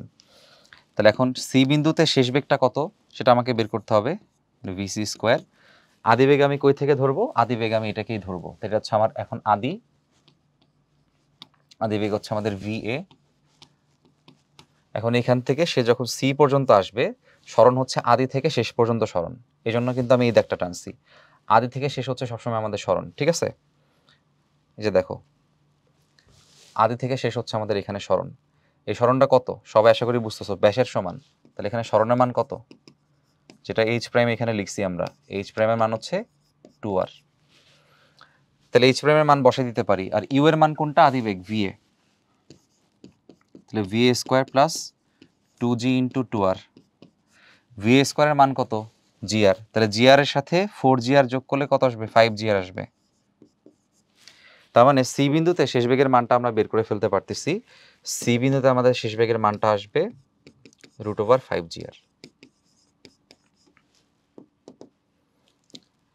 এই প্যাটার্নগুলো আমাদের একটু মনে রাখতে হবে। তাহলে তিনটা বিন্দু এখানে আছে, তিনটা বক্স আছে, দেখো এই এ বিন্দুতে আমাদের যে বেগের মানটা আমরা পাইলাম শেষমেশ, অন্য একটা কালি নেই এখানে, ধরো এটা নেই, তাহলে এ বিন্দুতে আমাদের যে বেগের মানটা আমরা পাইছি সেটা হচ্ছে কত, এ বিন্দুর বেগের মানটা আমরা পাইছি √gr, মানে একটা gr। বি বিন্দুর যে বেগের মানটা সেই মানটা আমরা পেয়ে গেছি, সে বেগের মান হইতে হবে হচ্ছে √3gr। আর সি বিন্দুর যে বেগের মানটা, সেই সি বিন্দুর বেগের মানটাও আমরা পেয়ে গেছি, সি বিন্দুর বেগের মান হবে √5gr। ঠিক আছে, এইভাবে করে তোমরা মনে রাখতে পারো, একবারে একটা চিত্র এঁকে খাতায় এই তিনটা বিন্দুর বেগের মান লিখে রাখতে পারো। শর্ত কোনটা, সর্বোচ্চ বিন্দুতে সুতার টান কি হইতে হবে, 0 হইতে হবে। আচ্ছা, তো এটা হচ্ছে সুতার টান 0-র জন্য আমরা কি বেগের মানগুলো দেখাইলাম, আবার এই সর্বোচ্চ বিন্দুতে সুতার টান 0 হইলে অন্য অন্য বিন্দুতে কেমন টান হবে সেটাও কিন্তু মাঝে মধ্যে আসতে পারে, সেটাও একটু তোমাদের জন্য দেখাই দিই। দেখো তাহলে এখানে বিন্দু কয়টা আছে, 3টা আছে, এটা হচ্ছে এ বিন্দু, এটা ধরো বি বিন্দু, এটা ধরো সি বিন্দু। তো আমরা আগে থেকে স্বীকার করে নিচ্ছি যে আমাদের এই বিন্দুতে যে সুতার টানের মানটা আছে সেই সুতার টানের মানটা হচ্ছে 0। তাইলে আমরা যদি এখানে দাগ টানি, ধরো এভাবে প্রথমে কিছু সলিড লাইন টেনে দিই, আচ্ছা তাহলে আমরা জানি যে সুতার টান সবসময় এভাবে কেন্দ্রের দিকে কাজ করে, তাইলে আমরা কিন্তু ধরে নিছি যে সর্বোচ্চ বিন্দুতে সুতার টান 0, এটা হচ্ছে আমাদের ধরে নেওয়া কেস, এতে কিছু বের করার কিছু নাই। বি বিন্দু আর সি বিন্দুতে সুতার টানটা বের করে দেখানো লাগতে পারে যে এটা কত হবে আর এটা কত হবে, ঠিক আছে। তো এই মানগুলো চাইলে তোমরা লিখে রাখতে পারো, আমি তোমাদের দেখাই দিব এটা কিভাবে হইলো। এই মানটা হবে হচ্ছে 3 mg আর এই মানটা হবে হচ্ছে 6 mg, ঠিক আছে। কিভাবে হবে চলো সেটা আমরা একটু দেখার চেষ্টা করি, মানে এটা কেমনে আমি লিখে ফেললাম একবারে সেটা আমি তোমাদের এখন দেখাবো। তাইলে প্রথমে যেটা ধরছি আমরা যে এই বিন্দুতে, বেগের মানগুলো একটু লিখে নাও তাহলে তোমাদের জন্য সহজ হবে। নিশ্চয়ই মনে আছে এই এ বিন্দুর বেগের মান হয় √gr, বি বিন্দুর বেগের মান হয় √3gr, আর সি বিন্দুর বেগের মান হয় √5gr। কোন ক্ষেত্রে এটা কি সমস্ত ক্ষেত্রে পৃথিবীর না, শুধুমাত্র যখন সর্বোচ্চ বিন্দুতে সুতার টান 0, এটাই কিন্তু মূল শর্ত। এই শর্ত যদি অ্যাপ্লাই না হয় তাহলে এখানকার কোনো কিছুই প্রযোজ্য হবে না, এই শর্তর জন্য এই সবগুলো এখানে প্রযোজ্য হবে, মানে অ্যাপ্লিকেবল হবে আর কি। এখন চলে আসো, তাহলে এ বিন্দুর জন্য তো আমরা শিখছি, ফাইন। এখন কিভাবে আমি প্রুফ করব যে বি বিন্দুর জন্য সুতার টানটা এত, তাই না? খেয়াল করো, বি বিন্দুতে তার অভিকর্ষ ত্বরণের মানে যে ওজনের যে মানটা, সেই ওজনের মানটা কাজ করে mg নিচের দিক বরাবর, আর কেন্দ্র বিমুখী যে বলটা আছে সেই কেন্দ্র বিমুখী বলটা কাজ করে এই দিক বরাবর, সেটা কত mvb স্কোয়ার বাই হচ্ছে r। তার মানে যেহেতু এখানে এই টানের মানটা আমার লাগবে, তাহলে আমার এই লাইনের সাথে এই লাইনকে কম্পেয়ার করতে হবে। mg এখানে আসবে না, কারণ এই টান কাজ করতেছে হচ্ছে এই আনুভূমিক বরাবর বা অনুভূমিক বরাবর, তাহলে এই দুটা পরস্পর কি হবে, সমান হবে। তার মানে টিবি এবং mvb স্কোয়ার বাই r সমান হবে। তাহলে এখানে লিখে রাখি যে টিবি এবং mvb স্কোয়ার বাই r সমান হবে। mvb স্কোয়ারের মান আমি আগে থেকেই জানি, এই যে vb এর মান আমি আগে থেকেই জানি √3gr, মান বসাই দিব m by r into √3gr এর স্কোয়ার। তাহলে কি হবে বলো, টিবি এর মান দাঁড়াচ্ছে m by r into 3gr, আর কাটলে টিবি এর মান দাঁড়াচ্ছে 3mg। দেখছো, তো আলটিমেটলি আমরা এই সুতার টানের মানটা বের করে ফেলতে পারলাম। তাহলে যে টিবি যে মান 3mg, এটা সরকারি প্রুভড, অলরেডি সবাই বুঝে গেছি। এবার লাস্ট ওয়ান, এটা 6mg কিভাবে সেটা একটু দেখাই দিই। তাহলে এবার হচ্ছে 6mgটা দেখানোর জন্য আমাকে কোন বিন্দুতে আসতে হবে, আমাকে সি বিন্দুতে আসতে হবে। তাহলে সি বিন্দুতে চিন্তা করো, ওজনটা কাজ করে কোন দিক বরাবর, অভিকর্ষ বল কাজ করে নিচের দিকে, কেন্দ্র বিমুখী বল কাজ করে কোন দিক, নিচের দিকে, mv সি স্কোয়ার বাই আর। তাহলে সি বিন্দুর জন্য আমি কি লিখতে পারি, উপর দিকের মোট বল নিচের দিকের মোট বল পরস্পর সমান। তাহলে আমি এখান থেকে লিখতে পারি যে টিসি স্কোয়ারের মান হবে, টিসি এর মান হবে mg plus mvc square by R. এখন আমি কি করব, এখন আমি mvc স্কোয়ারের মানটা বসাই দিব। তো ভিসি এর মান আগে থেকে বের করে রাখছি, এটা আমরা আগে থেকে জানি √5gr হবে। তাহলে তার স্কোয়ার করলে কি হবে, রুটটা আর থাকবে না, আর কাটলে 5mg এবং একটা mg মিলে হবে 6mg। তার আশা করি সবাই বুঝতে পারছি কিভাবে আসলে টিসি এর মানটা আমি 6mg লিখে ফেলছিলাম। ঠিক আছে, এগুলো খুবই কমন কেস, সুতরাং এগুলো জেনে রাখা ভালো। ঠিক আছে, আর একটা জিনিস এখানে আসতে পারে, সেটা হচ্ছে সর্বোচ্চ বিন্দু এবং সর্বনিম্ন বিন্দুর মধ্যে সুতার টানের পার্থক্য। অনেকের কাছে মনে হতে পারে যে সর্বোচ্চ আর সর্বনিম্ন বিন্দুতে সুতার টানের মানটা কি হবে, সেম হবে, কিন্তু এটা আসলে সবসময় মানে সেম আসলে হয় না। যেমন যদি আমি এই কেজের কথা বলি, যদি আমি স্পেসিফিক্যালি এই কেজের কথা বলি, এই কেজে কিন্তু এই বিন্দুতে সুতার টানের মান নাই, 0, আর এই বিন্দুতে সুতার টানের মান আছে, সেটা কত আসছে, যে 6mg আসছে। ঠিক আছে, তো ওই ক্ষেত্রে নিউটনের বলবিদ্যায় তোমরা যেভাবে শিখছো ওইটা হিসাব করলে আমাদের কাজ হয়ে যাবে। নিউটনের বলবিদ্যায় যে সূত্রটা শিখছো, এইখানে তোমার সুতার টানের মান বের করবা, এখানে সুতার টানের মান বের করবা, দুটোর মধ্যে পার্থক্য করে দিবা। ঠিক আছে, ওটা আমাদের আলোচনার বিষয় আজকের জন্য না। তো এই হইতেছে আমাদের উল্লম্ব তলের গতির ক্ষেত্রে হিসাব। আমি আবারও বলি, সমস্ত ক্ষেত্র শুধুমাত্র একটা বিশেষ বা স্পেশাল কেসের জন্য প্রযোজ্য, সেটা হচ্ছে সর্বোচ্চ বিন্দুতে সুতার টান কত হতে হবে, 0 হতে হবে। যদি সর্বোচ্চ বিন্দুতে সুতার টান 0 হয়, তাহলে এই জিনিসগুলো হবে। তোমরা খাতায় সবাই এই চিত্রটা আঁকবা, একে বিভিন্ন এমসিকিউর জন্য এই চিত্রটা মুখস্থ করে রাখবা, তাহলে তুমি এমসিকিউতে আগাই থাকবা, টাইম কম লাগবে। অনেকের টাইম বেশি লাগে এমসিকিউ সলভ করতে, তাদের জন্য এটা খুবই হেল্পফুল হবে ইনশাল্লাহ। তাহলে শর্তটা কি, শর্ত হচ্ছে সর্বোচ্চ বিন্দুতে সুতার টান হইতে হবে 0। এটা যদি হয় তাহলে বেগের এই 3টা মান মনে রাখবা, আর সুতার টানের এই 2টা মান মনে রাখবা।